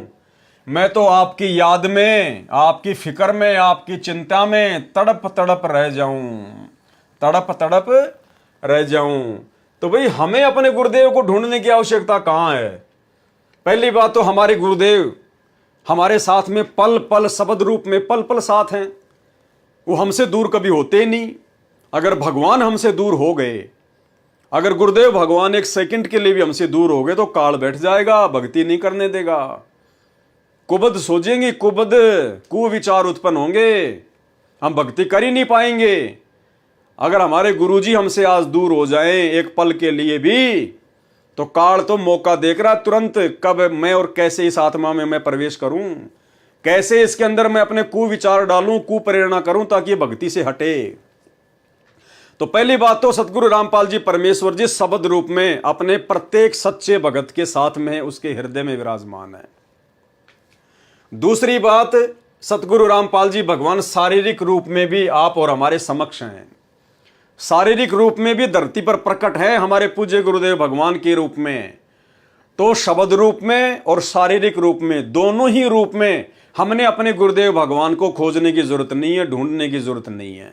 हमारे परमात्मा हमारे पास में है, यदि हम उनके द्वारा बताई गई भक्ति को मर्यादा में रह के कर रहे हैं तो ये जो वाणी है, ये सतगुरु रामपाल जी परमेश्वर जी ने एक भगत की भूमिका में अपने मुंह बोले गुरुदेव आदरणीय रामदेवानंद जी के शरीर छोड़ने के बाद सन 1997 में उन्होंने शरीर छोड़ दिया था।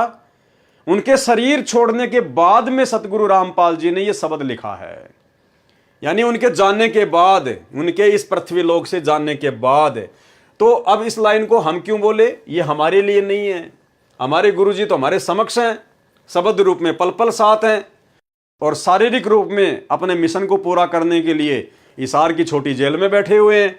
तो हम ये शब्द नहीं बोल सकते यहां पर कि तुम्हें कहां ढूंढ कर ले आऊं, मैं तड़प तड़प रह जाऊं। क्यों भाई, अगर ढूंढना भी है तो जाओ हिसार जेल में, अगर किसी ने ढूंढना भी है तो चले जाओ हिसार जेल में। सबको पता है हिसार जेल में बैठे हुए हैं, तो ढूंढने की जरूरत कहां है, मालूम है कहां बैठे हुए हैं। ढूंढा तो उसको जाता है जिसका पता ना हो कि वो कहां चला गया, जो मिल ही नहीं सकता उसको ढूंढा जाता है, जबकि हमें तो पता है ढूंढने की जरूरत ही नहीं है। ढूंढा उसको जाता है जो गुम जाता है। तो हमारे गुरुदेव कहां गुमे, सबको पता हिसार जेल में बैठे हैं। अगर ज्यादा ही मिलने की इच्छा हो रही है तो जाओ हिसार जेल में मिल के आ जाओ। ये बात बोलने की आवश्यकता कहां पड़ गई। तो ये बात पूज्य गुरुदेव जी ने एक भगत के रूप में लीला करते हुए और अपने गुरु जी के प्रति कैसी श्रद्धा, कैसे भाव होने चाहिए, ये आप और हमें समझाते हुए अपने मुंह बोले गुरुदेव के आदरणीय रामदेवानंद जी के शरीर छोड़ने के बाद उन्होंने उनके प्यार में, उनके प्रेम में और ये वाणी लिखी है कि तुम्हें कहां ढूंढ के लाऊं, मैं तड़प तड़प रह जाऊं। आप गए अमर स्थान, आप कहां चले गए, आप सतलोक चले गए, अमर स्थान को चले गए। अरे हमारे गुरुदेव तो हिसार जेल में बैठे भाई, और शब्द रूप में पल पल हमारे साथ में, कहां चले गए। ये तो अपने एक रूप में सतलोक में भी बैठे हैं, एक रूप में यहां बैठे हैं, और अन्य रूप में न जाने कहां कहां, कौन कौन से ब्रह्मांड में, कौन कौन से लोक में परमात्मा लीला कर रहे हैं। ये थोड़ी कि गुरु जी हिसार जेल में बैठे हैं, ये तो अक्षर पुरुष के लोक में भी न जाने कितने रूप बना के अपने बच्चों को ज्ञान सुना रहे हैं।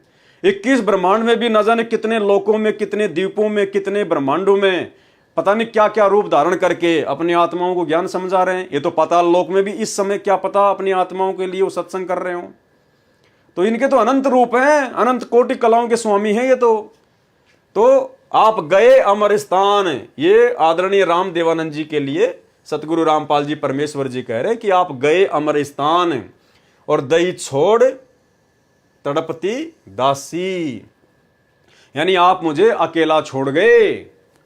भाई और बहनों, देखो सतगुरु रामपाल जी परमेश्वर जी ने 12वें पंथ में 17 फरवरी 1988 को आदरणीय रामदेवानंद जी को अपना मुंह बोला गुरु बनाया था। तो 12वें पंथ के हिसाब से ही परमात्मा इस प्रकार की बातें लिख रहे हैं, दई छोड़ तड़पती दासी। जाना कल को हमारे पूज्य गुरुदेव भगवान ने भी है, क्योंकि परमात्मा है, काल के साथ एग्रीमेंट है, एक समय के बाद परमात्मा ने भी यहां से जाना है। लेकिन हम 13वें पंथ के पंथी हैं। अगर हमारे मन में कभी भी ये आ गई जरा सी भी बात कि हे गुरुदेव आप तो हमें तड़पता छोड़ गए, आप तो हमें तड़पता हुआ छोड़ गए, दई छोड़ तड़पती दासी, दासी यानी आत्मा, उसी समय फैल हो जाएंगे, उसी समय। क्योंकि बिचली पीढ़ी है, परमात्मा ने समझाने में, बताने में, प्रमाण दिखाने में कोई कमी नहीं छोड़ी, अपनी पहचान करवाने में कोई कमी नहीं छोड़ी है। इसलिए सबसे पहले तो हमारी ये कोशिश होनी चाहिए, गुरुदेव भगवान से प्रार्थना होनी चाहिए, ये विनती होनी चाहिए, और हमारी ये आत्मिक इच्छा भी होनी चाहिए कि हे गुरुदेव भगवान, आप अपने शरीर में रहते सहते, इस काल लोक में रहते सहते परमात्मा, आप हम नीचों को यहां से पार कर दो। आप हमारा शरीर छुड़वाकर परमेश्वर हमें सतलोक भेज दो, हमें इस लायक बना दो अपने रहते सहते। और यदि हमारे से पहले गुरुदेव भगवान अपने एग्रीमेंट अनुसार इस काल लोक को छोड़कर अपने निज लोक सतलोक में चले गए परमानेंट, जिस रूप में आज वे आए हुए हैं, चाहे जो मर्जी लीला करके जाए परमात्मा, तो उसके बाद आप और हमारे अंदर ये मन में भी नहीं आना चाहिए, इस बात का दुख नहीं होना चाहिए, बेचैनी नहीं होनी चाहिए कि भाई गुरुजी तो गए, अब क्या करें भाई, अब क्या काल जाने देगा यहां से, अब क्या करें भाई, गुरुजी तो चले गए, अब क्या लेना देना है, अब कौन लेके जाएगा मुझे। तो आप और हमारे मन में जिन जिन आत्माओं ने गुरुदेव भगवान के रहते सहते उनसे नाम दीक्षा प्राप्त की है, उन आत्माओं के अंदर इस प्रकार के तनिक भी भाव उत्पन्न होने नहीं चाहिए, तनिक भी, अन्यथा उसी समय फेल हो जाएंगे। ज्ञान आधार से परमात्मा नीचे गिरा देगा कि नालायक, मैंने तेरे को इतने वर्षों तक यही ज्ञान दिया था। अरे परमात्मा अगर इस धरती को छोड़ देगा तो काल तेरे को भक्ति करने देगा क्या? परमात्मा कहते हैं, आग लगी आकाश में और झड़ झड़ पड़े अंगार, और संत ना होते धरती पर तो जड़ मरता संसार। ये सतगुरु रामपाल जी भगवान, ये कबीर परमात्मा एक क्षण के लिए भी इस पृथ्वी से दूर नहीं होता, अपने कदम नहीं हटाता है, चाहे किसी भी रूप में परमात्मा को रहना पड़े अपनी आत्माओं के लिए, अन्यथा ये काल यहां पर आग लगा दे, किस ब्रह्मांड में आग भक्ति का नामो निशान मिटा दे। तो हमने ध्यान रखना है, हमने याद रखना है, इस बात को हमेशा अपने दिमाग में रखना है। अगर हमारे से पहले भी परमात्मा यदि चले जाते हैं अपनी लीला कंप्लीट करके, अपना मिशन पूरा करके, तो हमने इस बात की तनिक भी चिंता अपने अंदर नहीं लेके आनी है। हमने अपनी आंख से एक आंसू का टपका भी नहीं निकालना है ये सोचकर कि गुरुजी चले गए अब क्या होगा। वैसे उनके प्यार में, उनके प्रेम में, उनकी याद में चाहे लाख रो, कोई दिक्कत नहीं है, लेकिन मन में अगर ये भाव आ गए कि गुरुजी चले गए, अब पता नहीं मैं यहां से जाऊंगा कि नहीं जाऊंगा, तो फिर नहीं जा पाओगे, बिल्कुल नहीं जा पाओगे। ये तो सौद स्वरूपी राम है। परमात्मा कहते, पहुंचूंगा क्षण एक में और जन अपने के काज, यानी सतलोक से एक क्षण में, एक क्षण क्या होता है, एक पलक, आंख झपके इतनी देर में, कहते सतलोक से अपनी आत्मा के लिए मैं नीचे आ जाऊंगा। पहुंचूंगा क्षण एक में जन अपने के काज, हिरणा कुश उदर उदारिया, नरसिंह जू धर ल्यों साज। ये तो वो समर्थ भगवान है, ये हमसे दूर कहां है, ये हमसे दूर नहीं है। आज पूज्य गुरुदेव भगवान हिसार की छोटी जेल में बैठ के जो लीला कर रहे हैं, हमने उनसे शिक्षा लेनी चाहिए। परमात्मा ज्ञान आधार से हमारे को मजबूत कर रहे हैं, हमारी रिहर्सल चल रही है, प्रैक्टिस चल रही है। आप ये सोचिए कि गुरुजी सतलोक चले गए, आप ये ना देखिए कि गुरुजी हिसार जेल में बैठे, नहीं, आप ये सोचिए कि गुरुजी सतलोक चले गए हैं और अब मुझे पीछे से किस प्रकार से, कितनी मर्यादा में रहकर, किस कदर सावधानी बरत कर मुझे अपनी भक्ति पूरी करनी है। तो हम सत्सेवक उसी आधार से, उसी प्रकार चिंतित रहकर, मर्यादाओं को लेकर, हर प्रकार की बातों को लेकर, जो जो बातें गुरुदेव ने अपने सत्संगों में बताई, जो आदेश निर्देश उन्होंने दिए, जो नियम उन्होंने दिए, हम ये सोचकर वर्तमान में भक्ति कर रहे हैं कि सोच लो हमारे गुरुजी सतलोक गए और भैया अब यदि कोई त्रुटि हो गई, अब यदि नाम खंडित हो गया, अब यदि भाव बिगड़ गए, तो भाव सेट करने के लिए फिर परमात्मा वापस नहीं आने वाला है। तो ये सोचकर हमने अपनी भक्ति को सफल करना है। तो ये रिहर्सल चल रही है वर्तमान में, उस आगामी समय के लिए परमात्मा वर्तमान में हिसार की छोटी जेल में बैठकर, आप और हम जो इस 21 ब्रह्मांड रूपी काल की बड़ी जेल में बैठे हैं ना, परमात्मा हमारी परीक्षा ले रहा है, हमारी रिहर्सल करवा रहा है मालिक। तो जब गुरुदेव यहां से चले जाए परमानेंट सतलोक के लिए, जिस रूप में आए हुए हैं इस रूप से, तो मन में कभी भी ये चिंता नहीं आनी चाहिए कि गुरुजी चले गए अब मेरा क्या होगा, अन्यथा फिर तेरा कुछ नहीं होगा, फिर कुछ भी। क्यों कहे कबीर, सुनो भाई साधु, मैं तो हूं विश्वास में, और यदि तूने विश्वास ही तोड़ दिया तो फिर तेरा काम कहां से बनेगा, फिर तू काल के जाल में ही रहेगा। तो हमने अपनी आंख में एक आंसू भी नहीं निकालना है। परमात्मा जो मर्जी लीला करके जाए यहां से, हमने इस चिंता में आंख से एक आंसू भी नहीं निकालना कि लो भाई गुरुजी तो चले गए अब क्या होगा, अरे अब क्या होगा, भक्ति पता नहीं पूरी होगी कि नहीं होगी, हम सतलोक जा पाएंगे नहीं जा पाएंगे। नहीं, यहां गुरुदेव जो ये बात लिख रहे हैं, दही छोड़ तड़पती दासी, तो भाई वो तड़पेगा जिसको कंप्लीट भक्ति का कोर्स नहीं मिला होगा, जिसको सच्चा गुरु नहीं मिला होगा, जिसको पूर्ण मोक्ष का मार्ग नहीं मिला होगा, जिसको पूरे सत्संग नहीं मिले होंगे। तो आदरणीय रामदेवानंद जी, वो तो आप और हमारी तरह भगत थे, उनके पास में कहां सच्चा ज्ञान था, कहां सच्चा नाम था, कहां उनके पास में मोक्ष मार्ग था। वो किसका उद्धार कर देते, वो तो किसी का उद्धार कर ही नहीं सकते थे। एक छोटा सा सत्संग सुना रहा हूं आपको सतगुरु रामपाल जी परमेश्वर जी का, जिन्होंने हकीकत बताई कि मेरे गुरुदेव आदरणीय रामदेवानंद जी वो किसी का उद्धार कर ही नहीं सकते थे, वो किसी का मोक्ष कर ही नहीं सकते थे। स्पष्ट कह रहे हैं गुरु जी कि उनसे किसी का मोक्ष होना ही नहीं था। सुनिए। और आज से सभी जितने उनके शिष्य थे सबसे कह दिया था कि आज के बाद मैं तुम्हारा गुरु नहीं हूं, आज से दोबारा इससे उपदेश ले लो और इसको गुरु बनाओ, इससे तुम्हारा मोक्ष होगा। अब यह बात भी नहीं हमारे गले उतरे थी कि उन तो मौज है उनकी।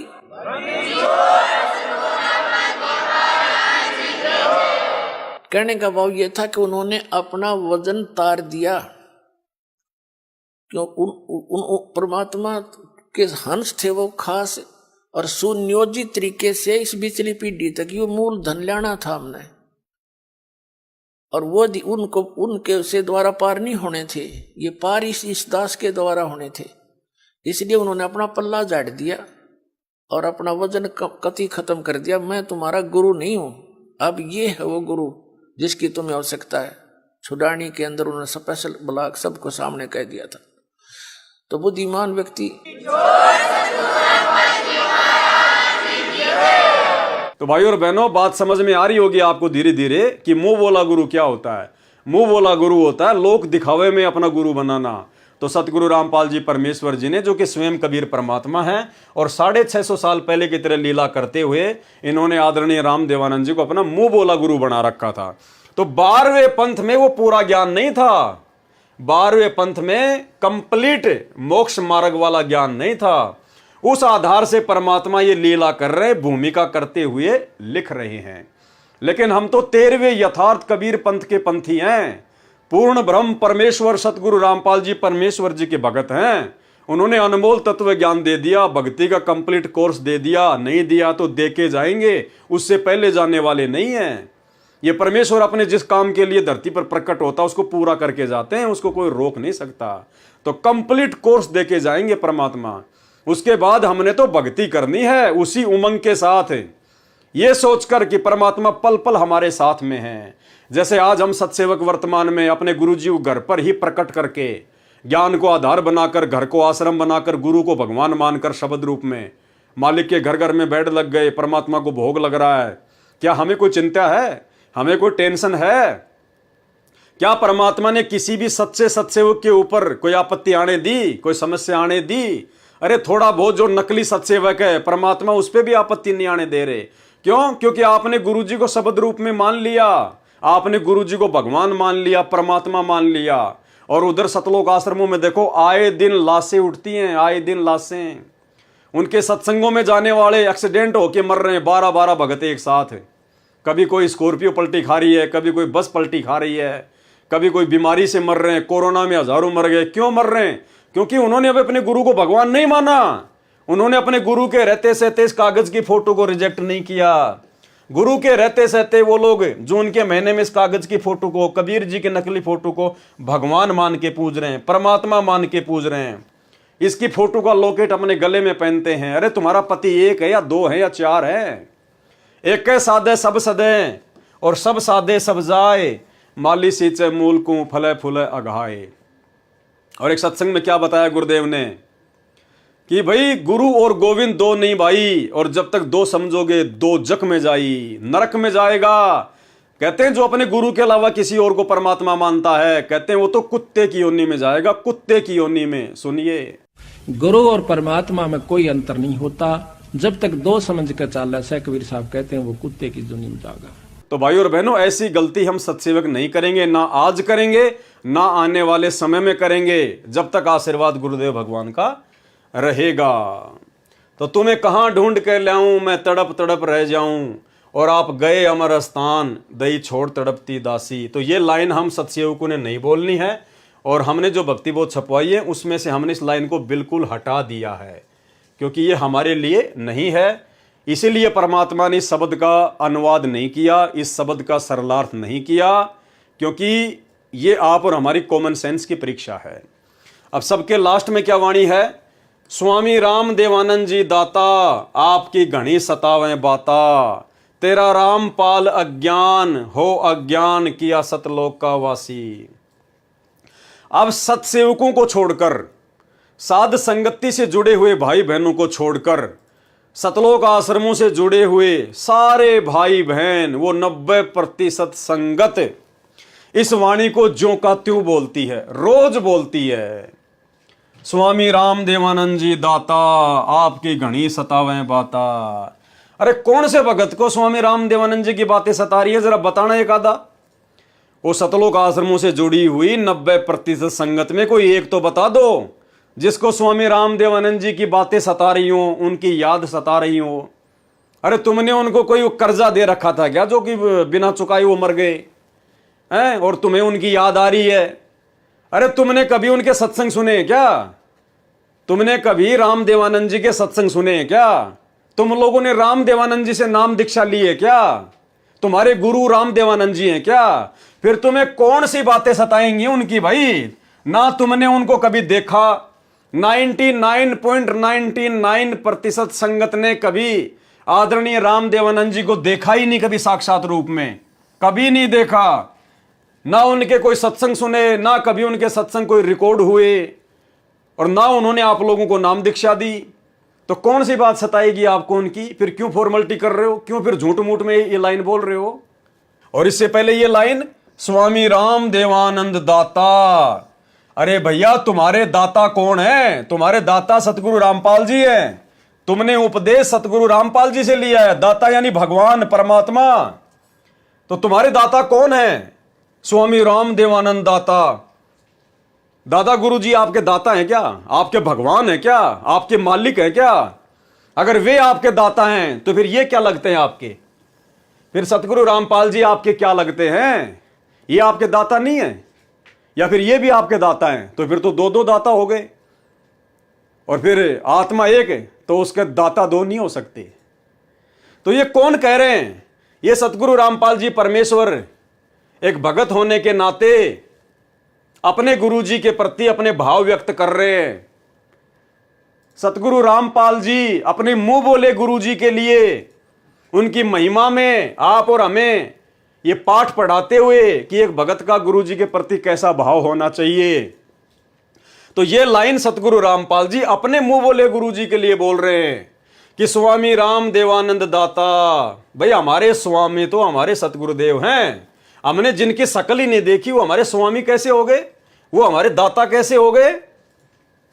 तो सतगुरु रामपाल जी एक भगत की भूमिका में आप और हमें भक्ति का पाठ सिखाने के लिए कि गुरु के प्रति कैसे भाव होने चाहिए, अपने मुंह बोले गुरुदेव के लिए कह रहे हैं कि स्वामी राम देवानंद दाता, आपकी घनी सतावे बाता। भाई इनको सता सकती हैं क्योंकि सतगुरु रामपाल जी ने उनकी संगत की है, उनके साथ में रहे हैं, उनसे बातें की हैं, उनसे उपदेश लिया है लोक दिखावे में।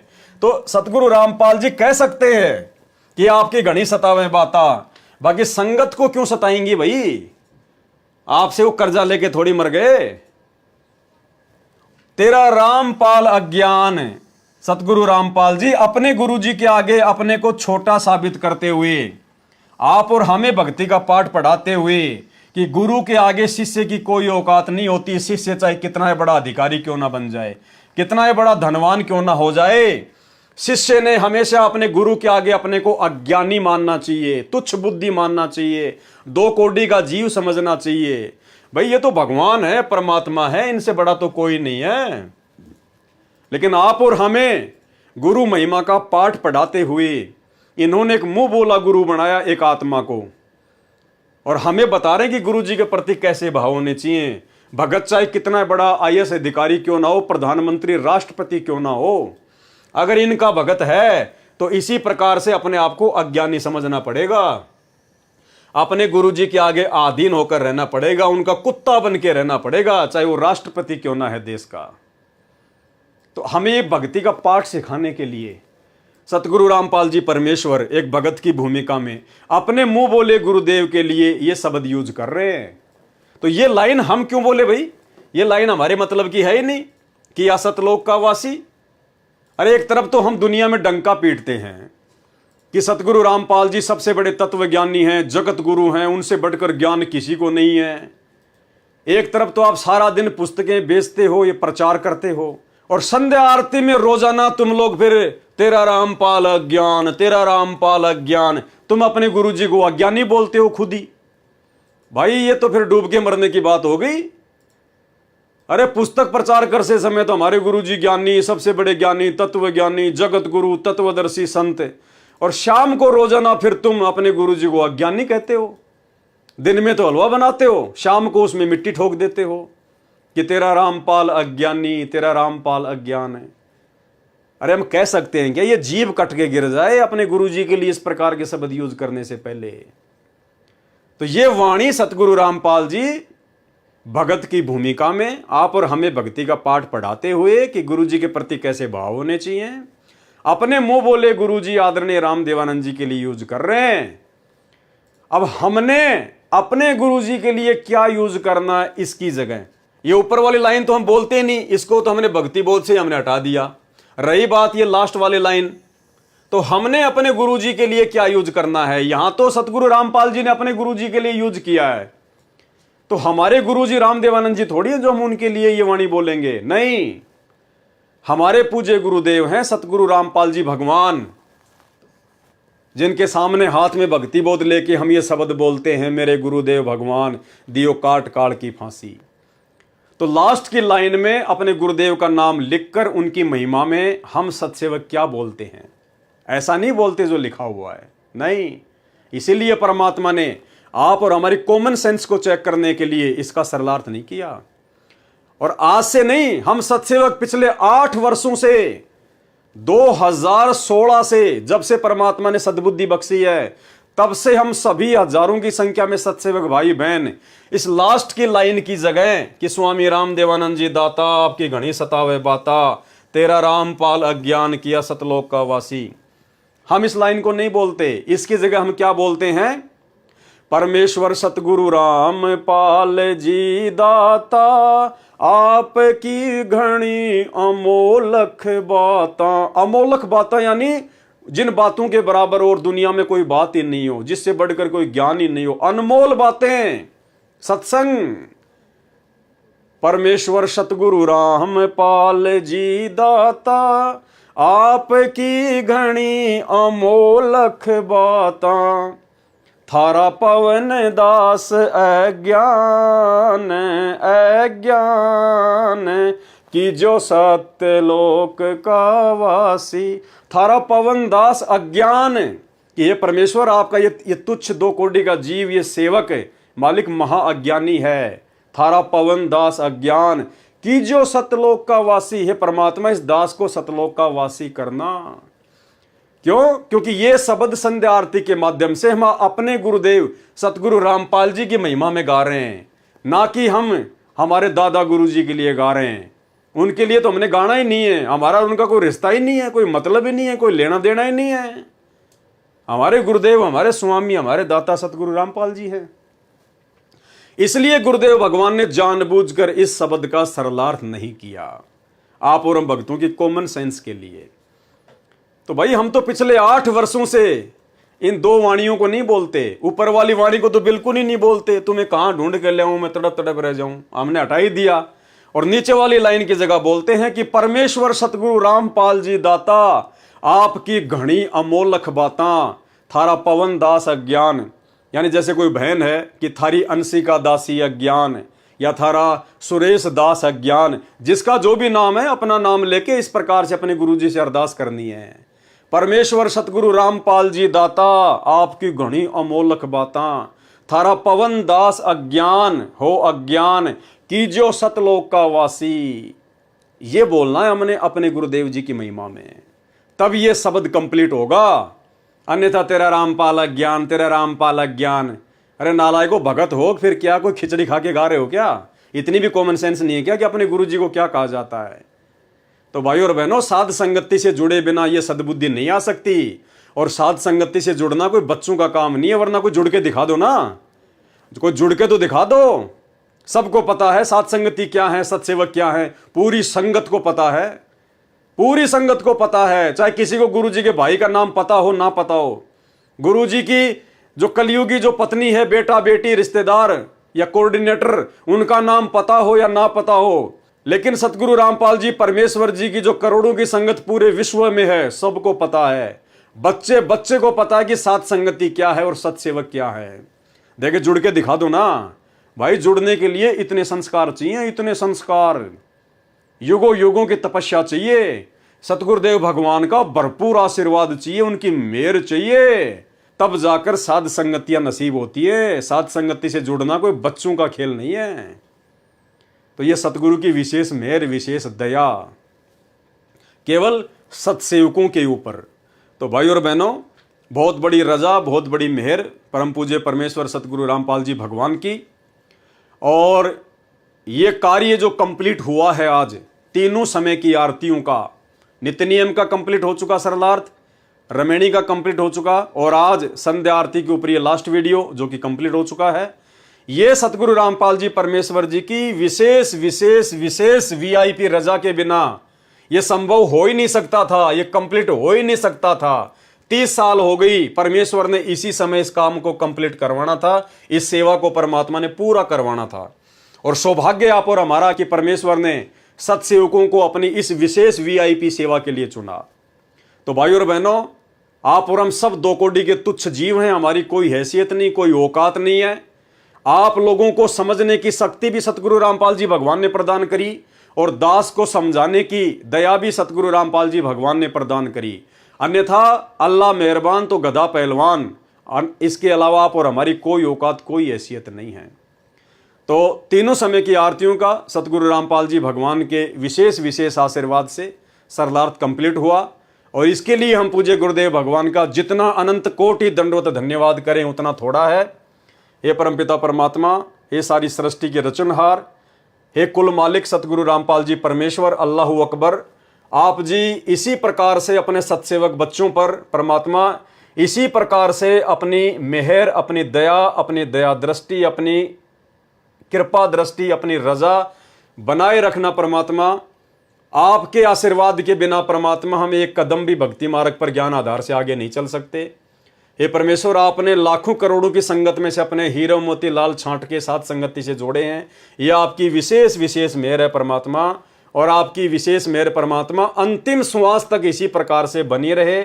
आपका आशीर्वाद हम तुच्छ जीवों के शीश पर इसी प्रकार से बने रहे परमेश्वर। बस हमारी यही इच्छा, यही हमारी कामना है। यदि आप खुश हैं तो परमात्मा फिर भक्ति में कोई बाधा नहीं है। तो भाई और बहनों, इसी स्तुति के साथ में, इसी प्रार्थना के साथ में, और आज हम सतगुरुदेव भगवान से आशीर्वाद प्राप्त करेंगे। लास्ट में परमात्मा का जयकारा लगाएंगे, परमात्मा का धन्यवाद करेंगे। बंदी छोड़ सतगुरु रामपाल जी भगवान की जय हो। परमपिता परमात्मा, सारी सृष्टि के रचनहार, कुल मालिक, असंख्य ब्रह्मांडों के स्वामी, जगत गुरु, तीनों लोकों में प्रवेश करके सबका भरण पोषण करने वाले, राजा धीराज, आत्माधार, नाथों के नाथ, देवों के देव, महादेव, सर्वेश्वर, महेश्वर, मृत्युंजय, अजरो अमर, आदि अनादि, सनातनी प्रभु, जगत पिता जगदीश्वर, श्री श्री 1008 की उपाधि के वास्तविक अधिकारी, अकाल मूर्त सौद स्वरूपी राम वासुदेव, सर्वगतम ब्रह्म, परम पूज्य, प्रथम पूज्य, परम संत, परम पुरुष, परम धनी, परम दयालु, सत्य कबीर, हक्का कबीर, अल्लाह कबीर, अल्लाह अकबर, बाखबर, अल्लाह ताला, जगत के तारणहार, जगत के मुक्तिदाता, जगत के जगन्नाथ, हारे के सहारे, हिंदुओं के राम, मुसलमानों के अल्लाह, सिखों के वाहिगुरु, ईसाइयों के मसीह, दया के सागर दयानिधि, करुणा के सागर करुणानिधि, स्वयंभू परिभू, संकट मोचन, कष्ट हरण, मंगल करण, दुख भंजन, अविगत कबीर, निर्विकार निर्विषम परमात्मा, अलय अलेख सतगुरु, आदि अनादि सतगुरु, असली मर्यादा पुरुषोत्तम, असली राम, असली कृष्ण, असली घनश्याम, असली मुरारी, राजाओं के राजा, महाराजाओं के महाराजा, शहंशाहों के शहंशाह, सम्राटों के सम्राट, भगवानों के भगवान, अल्लाहों के अल्लाह, प्रभुओं के प्रभु, मसीहों के मसीह, सच्चे वाहिगुरु, बाबाओं के बाबा, पीरों के पीर, सेठों के सेठ, जगत सेठ, सावड़सा सेठ, सर्वगुण संपन्न, अनंत कोटि कलाओं के स्वामी, अनंत कोटि ब्रह्मांडों के नायक, योगियों में महायोगी, ध्यानियों में महाध्यानी, सिद्धों में परम सिद्ध, ज्ञानियों में तत्वज्ञानी, ब्रह्म ज्ञानी, महाज्ञानी, परम ज्ञानी, सर्वश्रेष्ठ ज्ञानी, विज्ञानी, युवा कबीर, समरथ कबीर, असमवात, अमित ओझा, सच्चे रहनुमा, करीम अल्लाह, सुभान अल्लाह, दुनिया के अंतिम पैगंबर, 8 सितंबर 1951 से गांव धनाना, जिला सोनीपत, हरियाणा, भारतवर्ष की पावन भूमि पे प्रकट रियल कल की भगवान श्री नारायण साकार हरि श्री बाबा साहेब संत श्रोमणी सतगुरु रामपाल जी परमेश्वर जी के चरण कमल में साध संगति से जुड़े हुए देश विदेश से हम सभी सत्सेवक भाई बहनों का अनंत कोटि दंडत प्रणाम। तो भाई और बहनों, तीनों समय की आरतियों का सरलार्थ गुरुदेव भगवान की विशेष आशीर्वाद से कंप्लीट हुआ और ये बहुत बड़ी रजा, बहुत बड़ी मेहर पूज्य गुरुदेव भगवान की आप और हमारे ऊपर। और इसके बाद में भाई और बहनों एक विशेष पुस्तक है, परमात्मा ने उसका जिक्र किया है, मालिक ने संकेत किया है। अब आगे हम उस पुस्तक के ऊपर लाइव आएंगे, इसी प्रकार से वीडियो बनाएंगे, क्योंकि देखो पुस्तकें भगवान ने आप और हमारे लिए लिखी हैं तो पढ़ना भी जरूरी है। सब भगत नहीं पढ़ पाते हैं, इसलिए परमात्मा दया कर रहे हैं साथ संगति के माध्यम से कि हम उन पुस्तकों को पढ़ेंगे और साथ में जहां जहां समझने लायक बात होगी परमात्मा अपना आशीर्वाद देकर उस बात पर विश्लेषण भी करवाएंगे। तो अगली जो पुस्तक है उसका नाम है भक्ति और भगवान। ये बहुत ही विशेष पुस्तक है, 150 पेज की पुस्तक है, 10-12 इसके ऊपर वीडियो बनेंगे। और परमेश्वर ने इस पुस्तक में भाई और बहनों बहुत सारे गूढ़ रहस्य छुपा रखे हैं। इस भक्ति और भगवान पुस्तक में गुरुदेव ने स्पष्ट कर रखा है कि उनके छोटे भाई महेंद्र का इस जन्म में मोक्ष नहीं होगा। स्पष्ट कर रखा है वहां पर परमात्मा ने। यानी ये लाखों की करोड़ों की मूर्ख संगत जिन गुरुदेव भगवान के कलयुगी बेटा बेटी भाई बंधु रिश्तेदारों के पीछे अंधी होकर चल रही है, वो खुद तो डूबेंगे सो डूबेंगे, संगत को भी लेके डूबेंगे। तो एक जगह परमेश्वर ने संकेत कर रखा है कि उनके छोटे भाई का, यानी 12वें पंथ में जिन जिन लोगों ने नाम दीक्षा ली थी आदरणीय रामदेवानंद जी से, दादा गुरु जी से, उनमें से किसी का भी मोक्ष नहीं होगा इस शरीर से। उनको दोबारा से मनुष्य जन्म लेना पड़ेगा, स्पष्ट लिखा हुआ है। और भी बहुत सारे गूढ़ रहस्य उस पुस्तक में हैं, हमारे विश्वास को दृढ़ करेंगे।